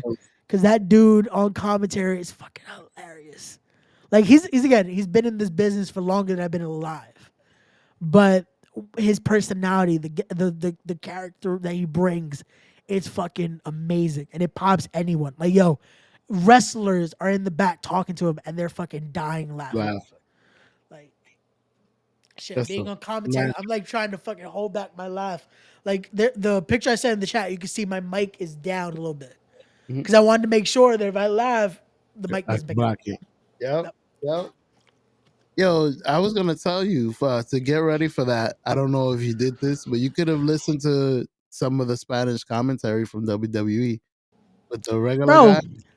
you know what's funny? That's how a lot of my like first watching of wrestling was all Hugo Savinovich and Carlos Yeah. Cabrera. Yeah. That's bro, for years that's all I would watch because I would watch with my grandfather or my dad, and a lot of the time we would watch on Spanish because we would end up watching on it used to be on Telemundo. Every Saturday they would give the hours of like Raw, and sometimes they'll give a bonus hour of like a SmackDown or something, and I would watch it in Spanish, not knowing what the fuck they were saying. Nope. But I would just hear, like, I would be like, "Fuck, man, they have so much more emotion than normal commentary." See. And yo, for years, I'm like, "Huh, I like that." Yo, I love how this program is saying the live broadcast is gonna end, and it doesn't. No, it doesn't. Like that shit scares the fuck out of me because I'm like, we're still live, so we're good to go. But no, uh, you know what was crazy about that? The dude I did commentary with last night, he's only done Spanish commentary once before. Damn. Guess who he did commentary with before me? Not RS. No, with the guy, the former WWE commentator, Hugo Savinovich.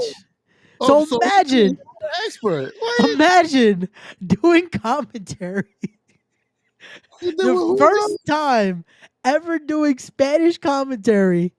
You're doing it with not just anybody, A legend. but with the Spanish commentator. Señores y señores. Like, Oh, man. Like, I'm glad. Again, it was an honor anyway to do it. To jump in there, I was fucking stoked. But if I would have been the person to be told, hey, you're going to do Spanish commentary, but with this guy, like, But with the best Spanish What? commentator ever. like, no. Yeah. like, This is your first time boxing? Well, you can fight Mayweather. He's good. You bro, got it. that is exactly the equivalent of like, Yeah. yo, not only like that is what that is. It's like, yo, not only are we there, but like, yo, you're fighting Mayweather round 1. Mhm. This is your first ever fight. First fight. You got it. Like, no. Like come on, let me wet my feet. Like, bro. Nah. But doing that, it was such an experience. It was such a different learning experience. But I definitely would do it again. I was like, fuck it. Now, like the Monday interview, I was like, okay, now I got my feet wet. Now I want more. Now I want to jump into the deep end. Little by little, like I said, now you can study them, study the professionals, see what kind of words they use in certain situations for certain moves. Bro, the funniest thing was, and I give credit to the guy that I did commentary with, because he was legit saying that in the translations of the moves. Like he was saying the ways they would say it in Spanish. And I'm just like, Thank you. you know what's no, but I'm at my same point. I'm like, you know what's funny? No one says it like that. Like in like real commentary. A lot of people end up just saying the English version of the move. Un superplex. Yeah, legit. Like, who was it? I listened to a show last week. I don't know who the commentators were, but I know the promotion was in Puerto Rico because I was watching the girl that I had on the podcast the other day, and Santana from AEW. They were on that show, and I'm listening to the commentary, and I'm like, "Yo, they're calling all these moves by the English." I'm like, "Wait, you could do that?" Un power driver. I'm like, okay, that works. But we tried to say it as much as possible, all Spanish. Like if they gave a kick, I was like, oh, una patada este estilo, or something like that. The only thing I didn't say, the only thing I didn't switch was the name of the finisher, because Leo hits that frog splash he does, and my the commentator I was doing with, he called it un salto de the other way for sapo. He didn't say sapo. Un sapo estrella. Yeah. And I'm like, nope, I'm calling it by the name of the move. Like he hit with it, lo dio con final hour, because that's what Leo calls it. And I'm like, nope, I'm calling it by the name of the move, just so people know what I'm talking about. Una hora final. Yeah, Mira so ahí. I was like, let me hit that. Let me at least say that, so that way it doesn't fucking confuse people. But yeah, that match, bro. I want to watch it just to now like actually watch the match. Because on commentary, it's like, yo, you're calling everything, you're making sure everything is in there, just so you sell everything, sell the environment, sell how, bro. Because that crowd, I made a joke on commentary, but I legit felt like how it was, because they didn't touch yet, and the crowd is chanting, "This is awesome." They were into it, and they hadn't touched yet. And that's were the entrance that good? What was it? Just from the entrance? Bro, just from them being in the ring. just from them, like, bro. 'Cause you know what it is too, and I can imagine that's another reason. But Rez wears a mask sometimes, but he has the face paint. But they squared off having their masks on because Leo wore his moth mask for the man of the hour. He had the moth, and they just did the stare down, and that shit looked insane. Fire. So the crowd is going nuts for that. They're popping, and I'm like, they haven't touched yet, and this building is going nuts. And then they instantly go into it. I'm like, shit. These I two gotta, are going like fucking, just fucking instantly. I gotta see what that looks like in the hard camera at stare off with the two masks. Bro, that was. Hold on, let me see. I want to say I have a picture of it because I know a bunch of people were posting it. Give me one second. I was gonna say Ray was working and said, "Fuck this, I'm taking a picture." Bro, if I would have missed it. Like I would have missed something because that's how quick the match was going. That it was a point of like, if you blinked, you were gonna miss it. They started chain wrestling. Here you go, flap flap, reversal. Here you go. Lay. What is it that they call it when the guy lays down on the floor so you can run over him when you're going from rope to rope? Uh, They lay down at your feet so you can jump over them. fuck. Not hurdle. Is it hurdle? Yeah, it's the hurdles. So you Hurdle. go from there, pass by, all that. Yeah. That's what I was thinking they were doing when you said all that. Like going to the rope, No, hurdle, and they the were ball, everything, bro, kick, everything. reversal. A lot of quick moves, maybe a German suplex here, boom, one Bro, a cover. yo, there's so many. I'm trying to go through like Twitter. There's so many fucking clips and pictures of last night. I'm trying to find like that exact picture because I know someone took it. Because that moment, that crowd, I'm telling you, went nuts I was gonna just for ask you that. who won, but I already know who won because you already said he went to the top rope for Yeah. the frog splash, and that is his special. So it is all over. Okay. That might have been the end. No, it was. It was. That was the bro. But they got to those points that I'm like, even if it wasn't, it was just insane. Awesome It was fight. that moment of like, fuck, like yo, it could have gone either way, and that's the best moment. Okay, so this picture at least shows it somewhat the best. And hold on, let's. Unfortunately, it doesn't have the stare down, but it has both of them in their mask right there. So hold on, let me do this. Ooh, I see it. I So see the you see, Gargano with yeah, the yeah. That look fire. yeah, that shit was fucking bro. Fire. My man got the El Torito. What's up? So imagine like on the episode we did Thursday, we showed off this, which was the comic book that my boy did for that. So that's why they were like, no, we have to do the Oh, stare down. that shit look dope. That shit look exactly like it. El Yeah. Torito in the back. And I fucking my boy gave me 2 prints of that. Cause I was like, bro, you better save me one. Cause I want that shit. I want to frame that shit. Cause that shit was fucking fire. You're gonna have it printed? No, he printed a few. So I got it on my I got 2 of the prints with me. Yeah, I So want to make one and you frame it up, put it behind you. yo, legit, I have enough space there, so I'm gonna definitely put that on the. Once I get a nice frame for it, put it in the background. The wall array. There we go. Yeah, that's crazy. But nah, man, that's what I was talking with Gigi about. Like, this is why, like, these shows are fucking great. Like, as much as I love like, just being like watching wrestling, like being a part of shows like that, it drives that passion again. Like, Close and it's personal. always great. Yeah, I was hooked the first time I went to yeah. it. So I didn't know what it was. I'd never been to it. Me and Toe went iffy. Like we didn't know if we had to have our guards up, what kind of people are gonna be there. Are they gonna be people making fun of other people, people that like you don't know. You just go and then once you get there, like ain't nobody fussing or everybody's here to watch wrestling, man. Yeah. This is dope. Nobody's here to beef. Nobody's here to argue. Nobody's here to scream at about what wrestler is who. Nah, this is we don't like this wrestler. We like this wrestler. That's it's normal. There's baby faces. There's heels.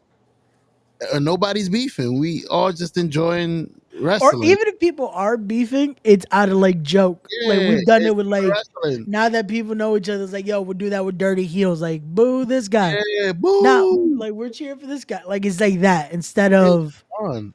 yeah. It's everything's out of just that pure enjoyment of shows instead of fucking trying to make it something else. You know? I really enjoy it. It's awesome. It's it's awesome. Even people I've met people that I've never met before, like Ray, and it's a beautiful, nice little tight knit community. You could Yeah, tell. I see bro. many of the same faces everywhere. Bro, like I said, like 9 years ago, a lot of the people that were at that show legit were there as fans enjoying the show. 9 years later, a bunch of the people I met there are now either doing their things in wrestling or now somewhat involved in wrestling. Like it's insane how this community is that again, it's encouraged so much that it gets people somewhere in there. Like I was talking to Gigi last night. That's like, yo, this is what this does.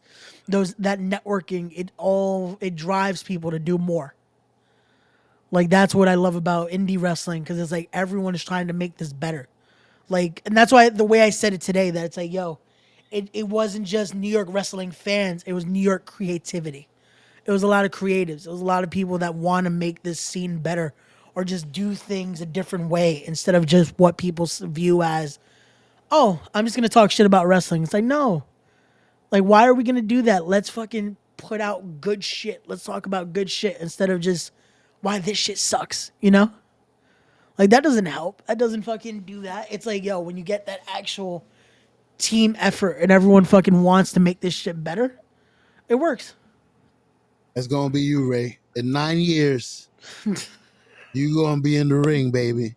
You say you started training today. Was it today? You say you're gonna start training because you do have a match against Big Moth coming up. Pete put you in Pete Rosado. I seen the ad. Oh my god. Yeah. I like I said, it's I don't want that match. Some people were joking about it last night. I was like, nope. I'm I'm good. good. But it's I'll say this because it's funny enough. I had that convo today when I was having lunch with my mom, and I'm like, Mama. no, not about that, but just about all this, about wrestling in general. And now, because of so many years around wrestling and around the business and doing the things that I'm doing now, I'm like, if commentaries where I've been like, this is where my road in wrestling takes me, then so be it. I'm glad I'm enjoying doing commentary. I found a love for doing commentary that I didn't think was there for me. That's dope. And I think what helped me find that too is because of doing this. Like I like being able to talk about wrestling and put the perspective I do when it comes to this instead of just the fucking this is why this sucks or this is this, you know? Like I try to bring something different when it comes to the narrative of wrestling. But I was like, if that's what it means, then hey, so be it. I think commentary has sufficed that need that I have for it. The only again, if I can do it one day, one match at least, I'll be happy with that too. I know now another goal that I do have is one day is to run my own show. Definitely not something I could do in the immediate future, but definitely something that's in that crazy mind of mine to make it happen eventually though. Eventually, we're gonna make enough money off of YouTube that we're gonna have the Knucklehead show. We're running the whole Knucklehead event. Ray's gonna be at the forefront. Ray's gonna put the whole show together. We're gonna rent the venues. We're gonna put the stickers everywhere. Bro, that's when we're gonna need a lot more hair dye because the amount of stress that my hair is gonna naturally turn gray is gonna be the funny part. That's why you redyed your hair. You've been stressing about working yesterday. Bro, no, and again, that's unfortunately the side of wrestling. Like, I kept giving my boy flowers because like I know the stress I can only imagine like that stress of having the last minute changes and this and that. Like, it's something where people don't get it. Why like, oh man, why doesn't everyone just run a show? It's not as easy. It's not as, oh, let's just do it because fuck it. I think I have a good idea. It's like, cool. You have this budget. Are you ready to be able to get this insurance or this or that or this or that? Like, there's a bunch of shit, man.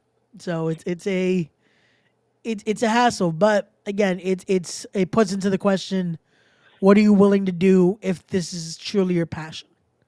And that goes for anything, not just wrestling. That goes for For if life. you're truly passionate about something, to what degree are you gonna go to be able to do that said thing? Like that's how I look at it. Like if you're serious, that's the bigger question. When we say we're passionate about something, how serious are we about that? You know? But yeah. I was on mute. I said I agree. That's how you. I think that's how you deem how people are successful. The more you have the urge to work at it, the more successful you're gonna be. No, yeah, and that is the truth. It's like the more people say, "Oh yeah, I want to do this." Like someone kept sharing this meme the other day about people in wrestling, and they were like, "Oh, um, people always want opportunities and this and that, but then they don't do this, they don't do that, they don't do this." And I'm like, I get the appeal. Oh man, look at this picture. Someone Oh, posted this. Yo, oh, that that's fucking fire. ooh, that's. Yo, I didn't know he had that headpiece. bro. Because the thing is, I think if I remember correctly, he used to wrestle in a full fucking mask, but he lost it in Mexico. Like, and you know how that culture goes. You lose once you lose your mask, that's it. Oh, you can't put it. Well, Rey Mysterio went on and off whenever he wanted. See, but okay. So as far as that goes, I believe it used to be. Now it's a different thing. Remember, back in the day, lucha libre was very sacred to. If it happened in Mexico, it was a Mexican thing, It's over. Yeah. It and it was, was like once you lost it there, that was it. You yeah. lost. You can't wear it. Yeah. But it became a but then you can wear it again here, Yeah. In America. and to the point of like when he lost it in WCW, I don't know what happened there. That automatically in WWE again he's wearing a mask. Yeah, I don't know. So, but for certain people, that thing is still the culture is very sacred. The art of lucha libre is very sacred. Where you lose your mask, that's it. You're not putting one back on. Like Like you hey, might be able to wear it like for like for the entrance, you could wear it, but to wrestle in it, that's to a lot of luchadores and to a lot of those that truly respect their craft and respect the culture of it. That's just tarnishing what other generations have put into this. You know. has El Ídolo have? I can't even talk. Has El Ídolo always been like that? He wears a mask to enter, but not to fight. He lost his mask Okay, he's another because one like he used to be La Sombra. He lost it before. that. Shit. Yeah, he lost it. And the funny thing was that WWE wanted to put it back on, but then they noticed how he looked, and they were like, Yeah, you gotta "We're kill gonna it. keep you without the mask." And Ooh, same thing with what's funny? El Hijo de Fantasma, which was Santos Escobar. He never lost it, he just took it and off. they wanted to take it off. Eric Bischoff. Eric Bischoff his ass. No, Eric but they Bischoff. were like, "Yo, you have a very presentable face. You can talk. We want to keep you without the mask." I like it. I And it like worked. It worked out for him though. Like for some, it's a scary thing because it's like this is usually the my identity, man. yeah. There's no coming back from this. You know that. I can't go to Mexico no more. Well, not that. It's just like this is what people know me as. This is Legacy. yeah. This is everything. This is you. Yeah. So it's a whole change. Sometimes it even passed down. Like Yeah. this was my father's persona. Yeah, no, for a lot of them that's how it is. It's generational. Like Yeah. it's a lot of things, but I love when it is that respect for it though. When it is that culture of like, hey, I lost it there. I'm sorry. That's it. Like we're not. So This isn't a gimmick. It's more than just it's an identity, and that's what I loved about when I talked to um Arez on Monday, and we talked about that art, about that look, and how he tries to represent the culture wherever he goes. He represents not only Mexico, but la cultura as a whole. So it's great to see that, and I tried to make sure I said that as best as possible last night on commentary, just so people understood that again, this isn't just a persona, this isn't just a reason, it's not a style in a sense, it's just it's an art, it's a way of life. And same for Leo. Like again, as much as people try to clown Leo about the retirement shit and all this and that, like the way he's in that ring, you could see the actual like there's a respect for the craft. Like this guy puts in that work, bro. And I'll well, someone's putting it in a little bit of a documentary, so it's gonna be out there anyway. So I'll expose that a little bit of the way he was preparing for his match. Like this guy was fucking since I got there, and I got there a few hours before we were supposed to even start getting ready and shit. This dude is doing crazy stretches, getting himself so limber to be able to do what he does. get it ready. Like he's very methodical when it comes to like this guy had a fucking foam roller to make sure he was loose.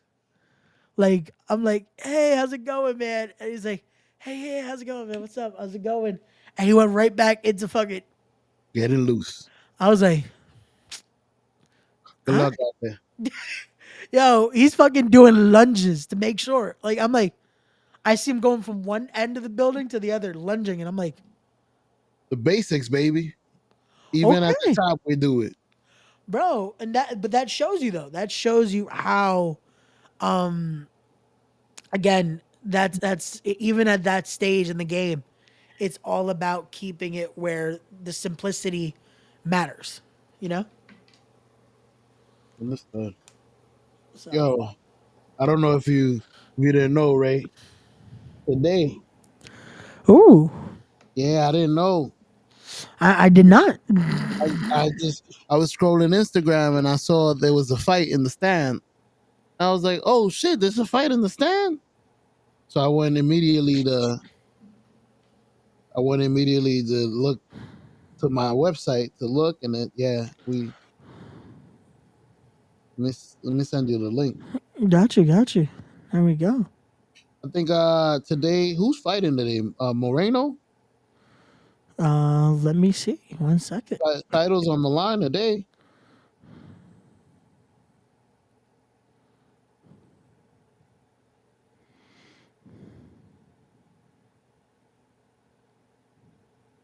Yep. It is Brandon Moreno versus Brandon Royval. I Yeah, want to say is how you pronounce his last I think that's for the title. name. Let us see. Flyweight main event. Well, Moreno used to be the champ. Maybe he lost the title to. He won it from Brandon Figueroa if I remember correctly because I watched the fight first. He was the first Mexican champion.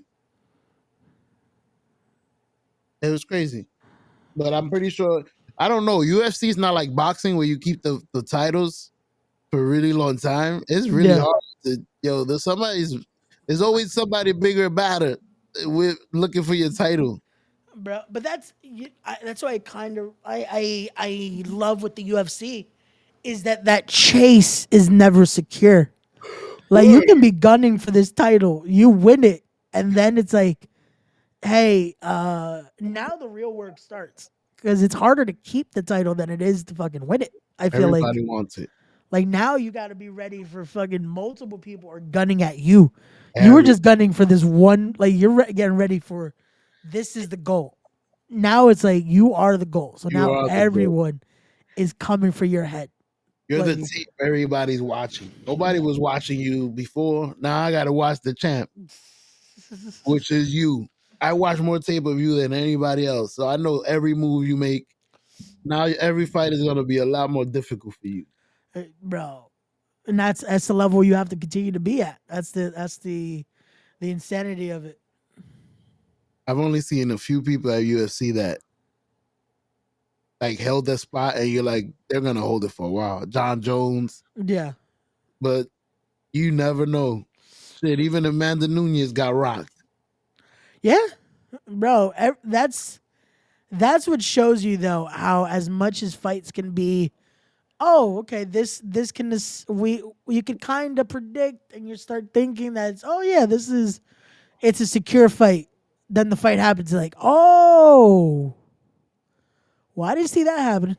Word. I told you I was better than him, but yeah, I didn't believe me. I It's like, knocked him oh, out. well then. Yeah, you got it, player. You win. All right, so the ref stepped in to check this. The ref, some, I guess he broke his nose. The ref was checking him. He almost stopped the fight, Oh shit. but they good. Yeah, Ray.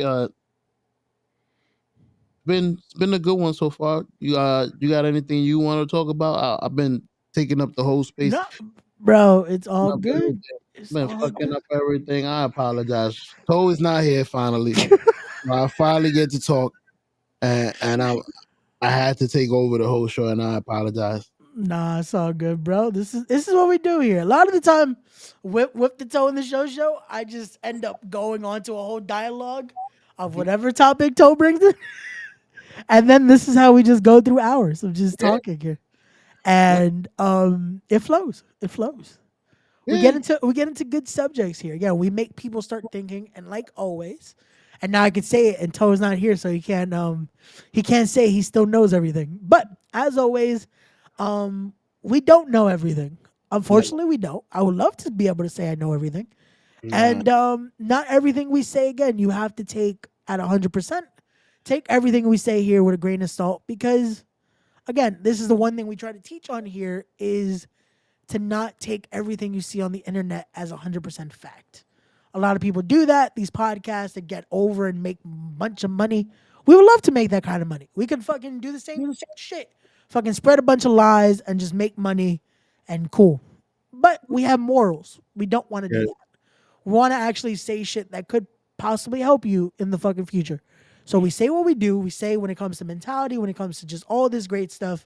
So again, tune in, support if you like, hit that like, comment, subscribe, all that good shit. Share with your friends, with the fam, all that good stuff. And as always, don't forget to go fuck yourself. that's right. See, I Man, said that one fuck for you, Toe. Mama Rebel. Because if not, Toe would be like, how the fuck y'all gonna say all that and then not say our motto? So there you go for everyone. See, Well, after this, I think I got to talk to Toe and Gigi again about me finally getting an upgrade from intern. Like I was able to host a show. we're gonna give you a raise. You know, you gonna we're gonna put you in the front office, There you go. with a view. It's about time, So give you a table where you could pick up your own phone. Now I could call people. I could use the office phone. There Hello, you go. finally got a phone now, guys. There we go. There we go. I'm not gonna do no more work. I'm just gonna talk on my phone. Hello. Okay, so I do have a question because this is funny. This is something I wanted to bring up. Um, last week. No, not actually last week. I wanted to bring this up. Um, when we did the live show at your place. Perfect. But again, we were lost in between all the topics we were having. Again, we were having a good time, so fuck it. Mm-hmm. My question was this: when it comes to all this, when it comes to content creating and everything we do. For you, why'd you get into this? Like, what made you decide? You know what? Like, I see what they're doing. Let me also get in this. What was it for you that was like, let me start doing a podcast? You know what? We didn't know that we wanted to do podcasts. We were young. This is how it started. At I was at a job where I was less content. Same job, but I was younger. I was hungrier.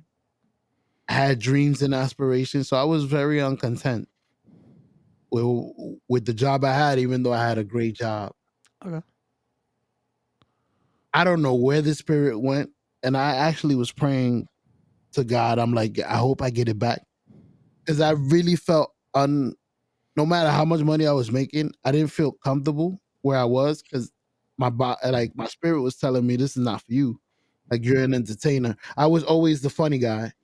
I was always Gotcha. like anywhere, like when I'm with my friends, when I'm at work, everywhere I go, I try to be the funny guy. So my spirit always used to tell me you should be looking to do something in comedy. I don't know what. I don't know if it's stand up. I don't know if it's this.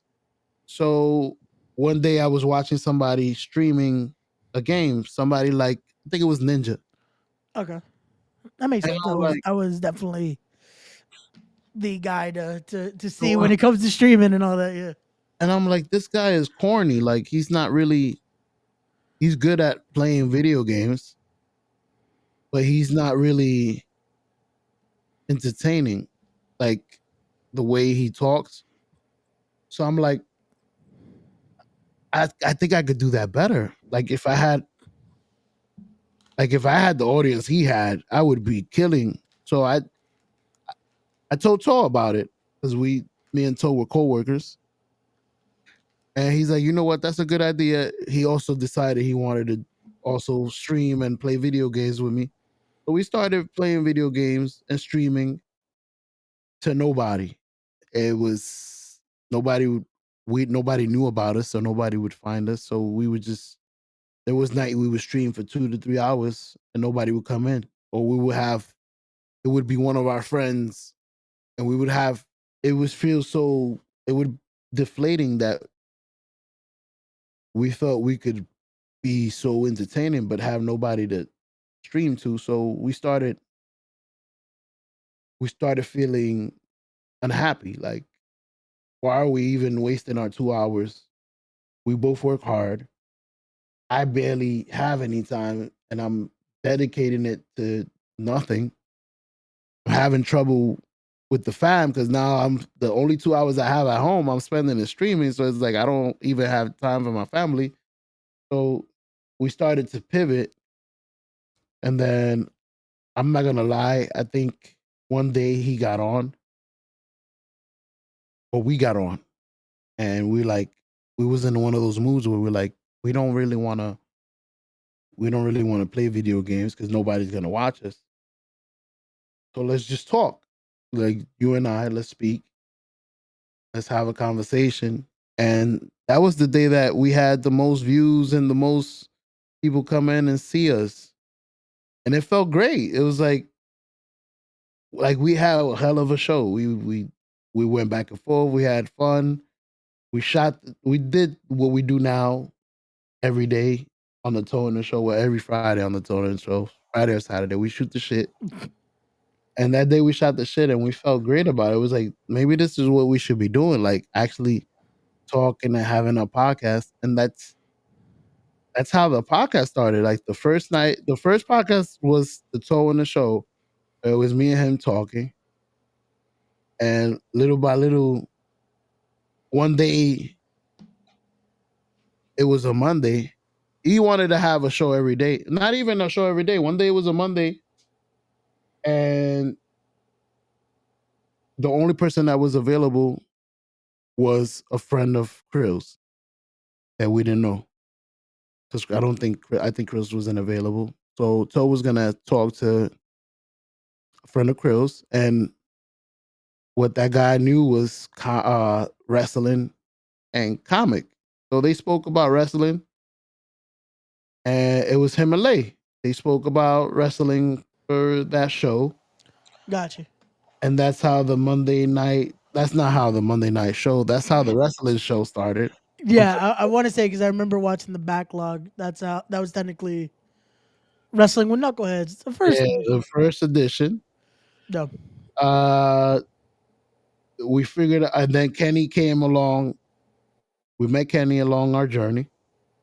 Kenny came along, and he wanted to start a Raw watch along. That was Monday's show. Okay. Monday show. Yep.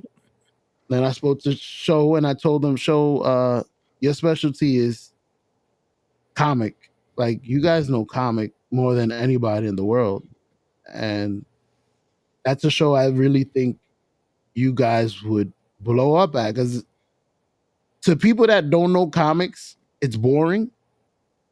But to that group of people, that is they shit. Like, they know And the details. yeah, and the best thing But about like what that show has developed into, it's not even just comics anymore. Like, no, and that's the best thing about the channels. Like every day, like this is something I always say about the Knucklehead Network. You're not gonna find there's no chance of not finding something you're gonna like here. Like Monday, if you like WWE wrestling, you like Monday Night Raw, come chill with us and watch Raw with us. Like this is not your normal like we're just saying what's happening legit on the screen. Like no, we'll let you know what's happening, but we're bullshitting about other things, and we're going into this whole topic of like what they could actually do and what's coming next, or just in general, like bullshit. having fun And together. it's a fun time. Tuesdays again, comics, which has expanded into so much more. Like certain times we're doing comics, certain times we're talking about pop culture, certain times we're talking about upcoming Marvel DC movies. Yeah, I This did week, PNG last yeah, week. I was gonna say we played fucking Dungeons and Dragons, and that shit was fun as hell. Once we got the groove of it, and by the time me and Toe finally got the groove of it, we died. I tried to So lock on, but y'all was gone. Y'all left early. no, because we legit we didn't do it on purpose, but we were like, fuck it, I think we got this. Let's move on. Let's go into it. And we were not ready for that fight. The Nope. minute we got into it, fucking boom, boom, boom. I died first. I was like, ah, fuck, okay. Toe got this. Boom, boom. Nope, we dead. Fuck. 18 points. It depended on how much you roll or get hit. Yeah, yeah, yeah, yeah. That must But have been bro, again, this is my first time really playing a Dungeons and Dragons game. So I was like, it was cool to learn, get into it, get into the character and all that shit. But it definitely, I feel like if we had more people, like if we had a full like you, fucking Cabs, Lay, it would be everybody. fucking crazy. But again, that's what again Tuesday could be something is totally different. Wednesdays again, if you love sports, come through. They're talking about everything. They're breaking it down when it Mm-hmm. comes to NBA, MLB, fucking UFC, everything in between. Anything. So Doing the we shit. get a whole thing in there, so it's always great. Um, Thursdays again, that is a full spectrum when it comes to wrestling.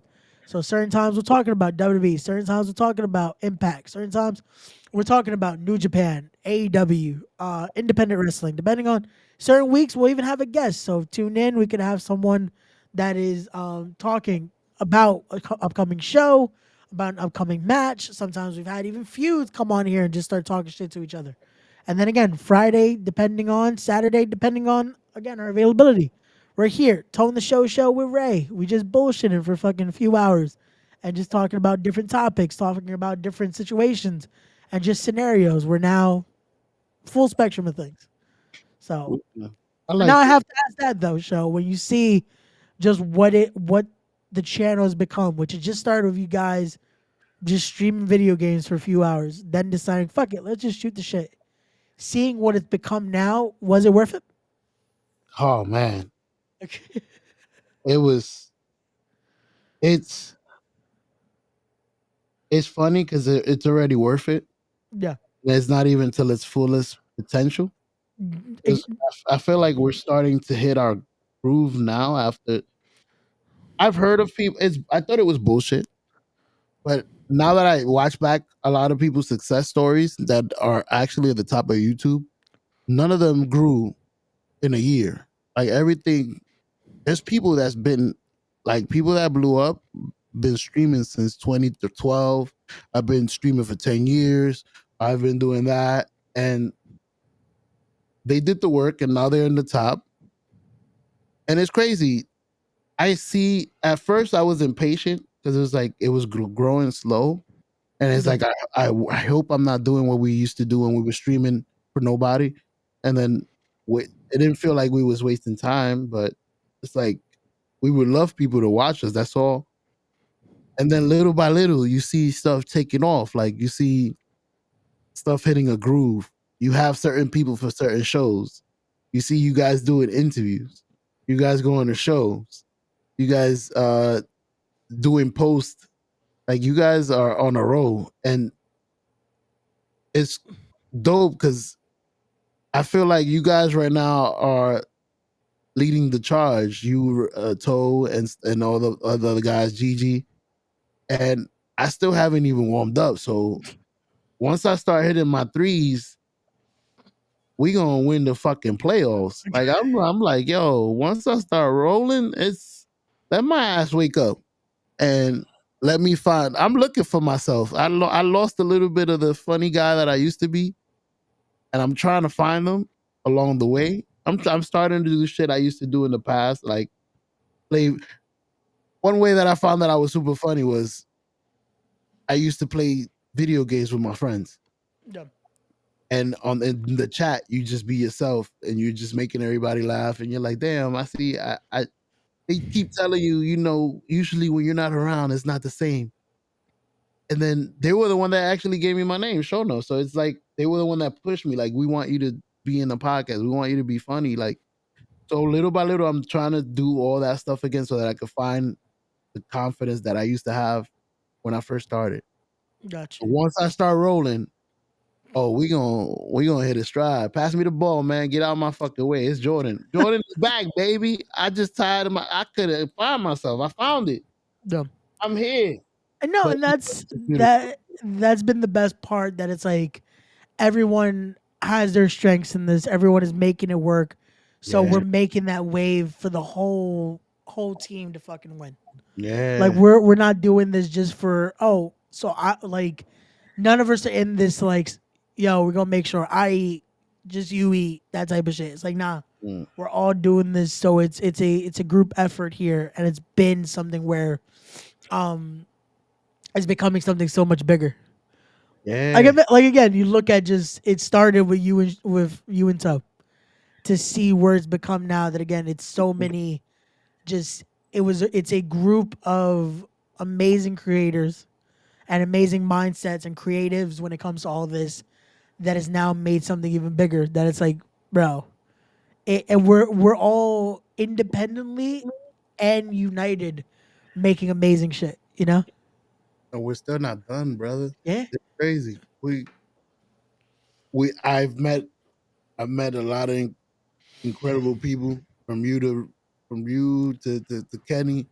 It's a beautiful thing. I spoke to this. Me and Toe spoke about this, like how we started, and we knew the personalities we had, and this is exactly why we did this. Like we wanted to build a family and grow together to the point that everybody's set good. Like we want to be the new AMP. I don't know if you know who AMP is, but Kai Kanai is a group of streamers. Oh, okay, yeah.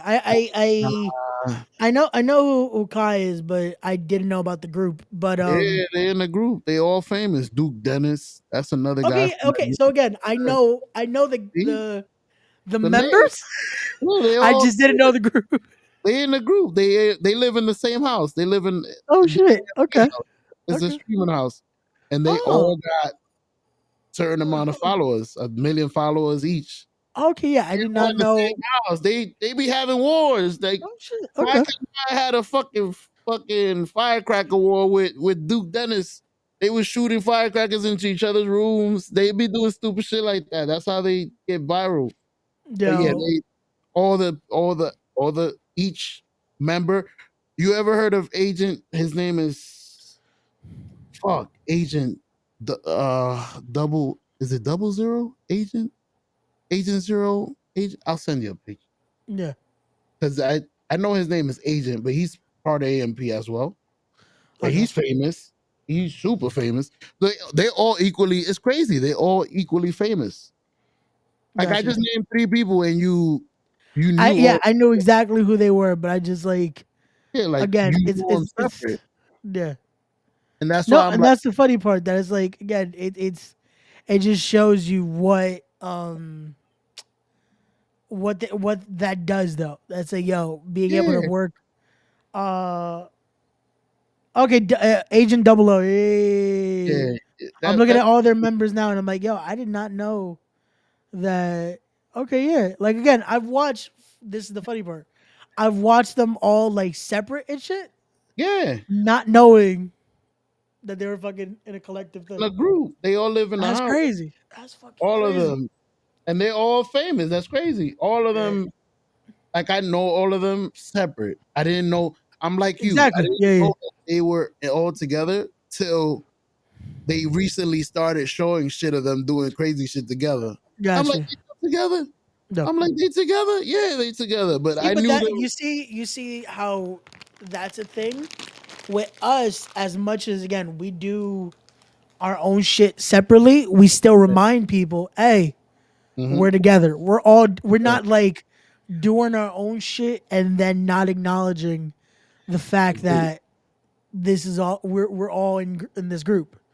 Like we're all supporting each other. When you look at these, a lot of the people like that, like you don't see that. Like the only other like YouTube group that I see like that is fucking there are these gamers called Vibe. Nice. And it's funny because a few of the guys I've actually gotten cool with now because of indie wrestling. Like one of our boys from again that same group 9 years ago. He ended up joining that group now, and he moved out there and he's getting to do videos, and they do the same style like AMP does, but now they're doing it more. But they support each other too. Like you'll see each other in their videos. You'll see them do shit that it's not just they're all growing their own channels. Mm-hmm. They have their collective channel, but then they'll still collaborate and shit, and everyone wins that way. Just Yeah. like us, it's like, yo, you see if like shit, if I'm doing Respect the Craft, or if fucking Kenny's doing the call up, like we'll fucking tease and shit, but we're still that's our way of like, yo, Supporting. that we know how engagement works. Right Us here. doing that shit, it grows. Give you something to talk about. Yeah, That helps you. Oh, my boys are here. Now I feel comfortable. I yeah, can be myself. I'll let them talk to me. I'll fuck around with them. They'll give me something to go viral. yeah. No, bro, It and it helps. works, and it's something Hell where yeah. now we found our niche here. We found that yo last night, bro, the amount of people like yo, what's going on, bro? At one point, I was like, fuck. Me and the guy that I was gonna do Spanish commentary with, we're trying to go over. So how do you want to call this? Because there's a way to it. Like you want to assign certain roles just to make sure you don't overstep. So that You take way, the lead. like, Yeah. so my thing was I wanted to make sure because the seat I was gonna go into was like the main guy. So I'm like, okay, so I'm taking charge. I'm going in this, but I have to be the color commentator. So that Hell means yeah. I'm telling the story. Like the guy to my left is telling the moves, but I'm filling in the gap. I'm telling the history. I'm telling the story. I'm getting you involved into why this matters. You know, You're Jim Ross. and He's Jerry the King. He comes in once in a while with a joke. That's right. And you the one that drives the conversation. You're the yep, one that's I'm talking. steering the ship. Yeah, I'm Yeah, steering the yeah. ship. I Yeah. know. Yeah. So it's like I was doing that, and the funny part is every few fucking seconds, yo Ray, it's like yo what's up my guy, how's it going? Yo, even Kofi did that shit to me. It's like yo Kofi, it's like yo Ray, let's snap a pic real quick. I'm I'm like working, got you, fool. yo, like got you, bro. Yo, enjoy the show, my dude. My And oh my dude. god, my bad. Yo, Ray, but if I'm also bro. The amount oh, of times I was like, I'm sorry, man. Like it's Queens. It's an elk show. it's a home I'm show. Yeah, sorry. I'm sorry. I'm Like home turf. it's bro. It's legit. And I was like, I told my boy because I rode with my boy to the show, the one that ran the show yesterday, and I'm like, bro, you're gonna see today is gonna feel like that. It's gonna feel like we're home because it's gonna be a bunch of people we haven't seen in a minute, a bunch of people that's like, this is who you want to be at your show. Word. And Detroit, the minute it started, it was like, yo, I haven't seen this dude in forever, like this, and it felt like that. It was like, this is what you want at your show. Yep. Like, bro, I saw even from fucking production, I was like, yo, it's been forever, man. How you been? Like, how's like, yo, you doing your shit? No, you doing your yo. That's when it feels great. When it's like, yo, everyone is fucking winning, killing it, and we just all like, yo. Take my So how's it info. been? Holla at me later. Yo, facts. Or if you need a match, I'll call you Max. Shit, you was over there. Yeah, you. What's the name Bro. of that? What Gigi says? Fuck, I forgot the name of it when you talking to when you mingling. Oh, Fuck, when you're networking, when you're networking. networking. That's Gigi's favorite word. I've No, never. bro, that's what I told Gigi. I was like, yo, when she told me she wanted to come, I'm like, this is gonna be the networking opportunity. And I'll say this that I fucked up because I should have been networking more. But at the same time, again, I'm worried about I was working. The last thing I wanted to do was worry about the podcast. The podcast was like Yeah, so like there's the one the my dream guest was there yesterday. nice. And I was like, fuck. Because of he's busy, I'm doing my shit. This guy and I was even gonna tell him yesterday, like, hey, I know you run. He runs one of the best promotions out of Ohio right now, and they're traveling. Like they're bringing everyone. Like they bring in guys like Leo Rush. They're bringing guys from all over. And I was like, hey, I know you're fucking even with your own schedule. Like you're doing that. You're wrestling. You're doing all this. You host a podcast. If there's any chance, even for fucking 30 minutes, but because of all the craziness yesterday, I could not fucking even do that and ask him, hey, even if it's for 30 minutes, Are you can willing we to do this tell us who episode? it is, or are you just withholding that information? No, yeah, it's out there. Fucking Sammy Callahan. Sammy Callahan, Mr. Callahan, a message from Mr. Ray. If you could spare 5 minutes, you would make our life. The respect the craft. You don't even gotta. You don't even gotta. You don't gotta answer no questions. Just come in there and say hello. My name is Mr. Callahan, and I'm here for your pleasure, Mr. Ray. But I have to go. I can only afford 5 free minutes. If you need Yo. more time, No, that bro, that is and again, that just yesterday, getting to watch him wrestle again, because he's one of my favorite wrestlers, no shit. And like no joke. But that's an interview that I'm like, that's the dream guest right there. And I was like, fuck. But again, I know, and I spoke to a few people today. They're like, bro, with how this works, it's gonna happen eventually. oh, But it's definitely. one of those where I'm like, fuck, like that's where I guess unfortunately, because of how professional I am with all this and how, because they told me like, yo, he's in the locker room, just go bother him in the locker room. I'm like, no, I know my place. Should have did the toe. Toe went in there with Simon, Nah. and he shot a video and everything. No, I know. And my boy told me like, yo, just go to the locker room, go talk. I'm like, nope. Like that's not my room today. Like my boy hired me to do this, but I'm like, that's not my room today. I'm not in there because I'm not doing backstage stuff. Come on, I was Ray. like, nah. You No, had the that's number one secret weapon with you, Gigi, the network machine. You no, I only know. had to point She him out. even said she was like, yo, she was like, who? I'm like him. I was like, Yo, it's oh. over. I'm I'll be like, back. nope, he's on the phone. I was like, no, Gigi, no. She Oh, would you have. should let her. She would have. Hell yeah, she would. I've seen her. I was like, nah, it's okay. Again, it's gonna happen. That work. I'm gonna make it happen. And again, I want it to be an actual interview. Like I would love it to be something where it's an actual episode instead of fucking.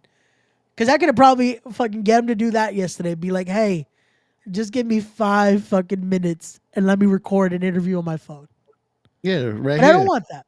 I want it to be an actual like fucking let me play my 30-second intro, the fucking boop, boop, boop, boop, that type shit, and fucking what's going on, everyone? We are live, that type shit, you know? Yeah, Ray. But sometimes you gotta take what they give you so that you could show them, listen, this is comfortable. This is not stressful. This is how we are. Like that was fun. I thought it was gonna be what I usually get. These people be having these uncomfortable, weird questions that they don't even know wrestling. They know they just want me on the show for looks, for likes. No, With and you, that's it's gonna be legit, like good question. Like that's a good question. You've and been thinking about this. and that's the thing. I think that's another reason why I'm not stressed about it, because I want to build the portfolio where that's shown now. Like Mm, Monday showed people what I could do in an interview. mhm. Monday showed that it's not just oh, I'm trying to get big guests and that's it. Like Nope. it shows I study. I know what I'm doing with that. I can get a conversation where, hey, if you give me 30 minutes, I'll make that episode fucking 30 minutes. I'll make you Because I 30 did minutes. it Monday. I fucking did it. I think the episode ended at 29 minutes, 46 seconds. So Dope. it's seconds to spare. Because I'll make sure, again, if it's a person has a strict amount of time, I will end it with a strict amount of time. So that way I never want to be that person that's fucking, yo, this guy just kept talking. Word. Like when I did the episode with Lindsay Dorado a few months back, and it was the same thing. I had 30 minutes. And at 27, I'm like, hey, let's start wrapping this up. Like, no, keep going. You sure? Yeah, let's keep going. You the The man. episode ended at like 45, 46 minutes. You let me know when to stop. No, Listen. yeah. And I was Oh, like, bro, to me, it's like, again, I work with what I can get. yeah.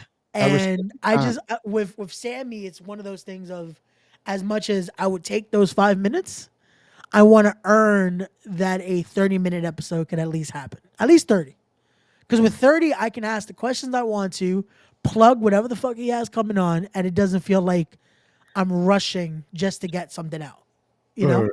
Where It's he has time to elaborate instead of just a yes no type of question, you know? got Because you. 5 minutes, he can't tell a story with that. He can't feel like it's a conversation. Because five Word. minutes, yo, just us talking about 5 minutes, 5 minutes went away.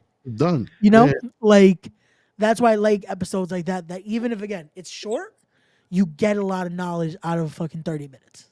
I want to make it special for both of us. Yeah, and bro, especially Listen, that 30. this is the guest. Like I could be happy with that. Like fuck, I've done 200 at this point. I'm at 219. Yeah, 219 episodes in. Damn.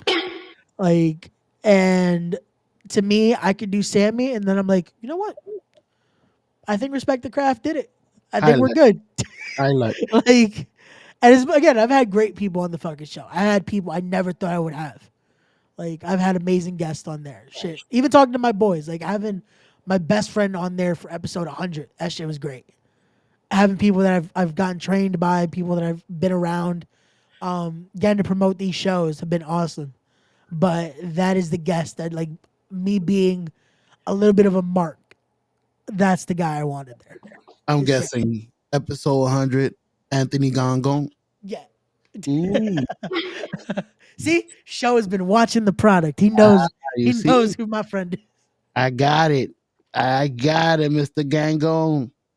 Yeah, that is my best friend right there. Shit, I have the fucking the tattoo to prove it, because Dope. has been my guy. But yeah, that was episode 100, and again, that was special for so many other reasons. But that's what the podcast has been. It's never been. This is something else, and that's something I would have brought up yesterday, but I didn't want to be like that because there's a bunch of amazing people. But when it comes to creatives as well, there's a lot of people that they do it for the likes and they do it to put themselves over. Yep. That's never been my goal. Like, Nope. as much as I love the channel growing, I love the notoriety, I love the people saying, "Oh man, you're killing it." It's like, that's good, but as my thing is, as long as it's doing the right thing. Like if I'm putting something over, I'm pushing a product, I'm doing this, then that's my win. Like the channel's never been to get over. Like my thing is to use that platform to get other people over or to push other things. It's never been Ray Sanchez to be the big name, you know? I'm not trying to go viral. I just Yeah. want a place where you could come and be comfortable Yeah. enough to have a conversation with me. Yep. That's always what it's been. That's always what it needs to be. And that's what I love about being able to do it here, because it's, again, we're all growing, we're all doing this to fucking for the right reasons. But again, we're just having fun. It's never been to fucking boom. If we get rich one day doing it, cool. But that isn't the fucking crazy thing. We will So get rich doing it. hey, if it happens one day, that would be fucking amazing too. Oh, it will. I I know for a fact. You see, you're gonna be we're gonna be great. Everybody's gonna be set. We're gonna be like the AMP. We're gonna have a mansion where we go to stream. We got a streaming studio. Shit, we gotta start figuring that out like we did when y'all came to my house. Be able to do it at least once a month, like a studio over there in Brooklyn or somewhere where I could come out. We could all meet up in the studio for like 2.5 hours, rent it out. That's yeah, that's something we're all looking into. I would love to be able to do that more, because the vibe of doing it in person was Yeah, so different, man. you build Like a that little shit. bond with the team too. Yeah. It's a whole different environment. It's a whole different atmosphere. And it's something that hopefully again one day we could do. But till then, this works. We're always growing. We're always changing it up. We changed this up. I know Toe's gonna kill me because I didn't do it the way he would have liked to do it. But hey, we made it work. We were able to run a show. We're 3 hours and 1 minute in.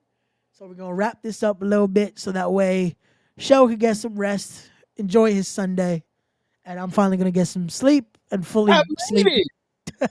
The whole show, I didn't get up. I ain't fall asleep. I got it on proof back here. We running tape. I'm still here. Hell toe. Man, fuck you, Mama Webble. I told you I did it.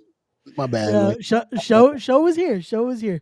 I only had to be here for 9 minutes alone. And Word. show made it. Show made it on. No, for show. Show made it on time. I made it on time for me. So show was here. He made it through. He even got his intro. We're gonna play it one more time before we go. Fucking. But You see? on that note, everybody, this is your friendly neighborhood knuckleheads signing out. As always, don't forget, go fuck yourself. I will see you guys back here on Monday with the Raw Watch Along. Again, Tuesday with comics, Wednesday with sports, Thursday wrestling with knuckleheads. I would assume we're talking the fallout of the Elimination Chamber and the insanity of just what the fuck are they doing for WrestleMania now? And then next week, possibly Friday or Saturday. I don't know what we're doing with this show. So Hey, tune in. Just make sure you're watching one of the other shows, and by then we'll probably know what we're doing next week. Is So Toe till back? then, guys. I, Sorry to I, I interrupt. I think he said Monday night, so more than likely No. Raw watch along is gonna be us, Us three. us All and right. Kenny. All So right. Yeah. we'll figure it out. If anything, guys, again, tune into the channel, subscribe to all the good stuff, follow all of us on our social media links. Links will be in the description down below. And as always, we'll see you guys on the next one. Peace. Peace.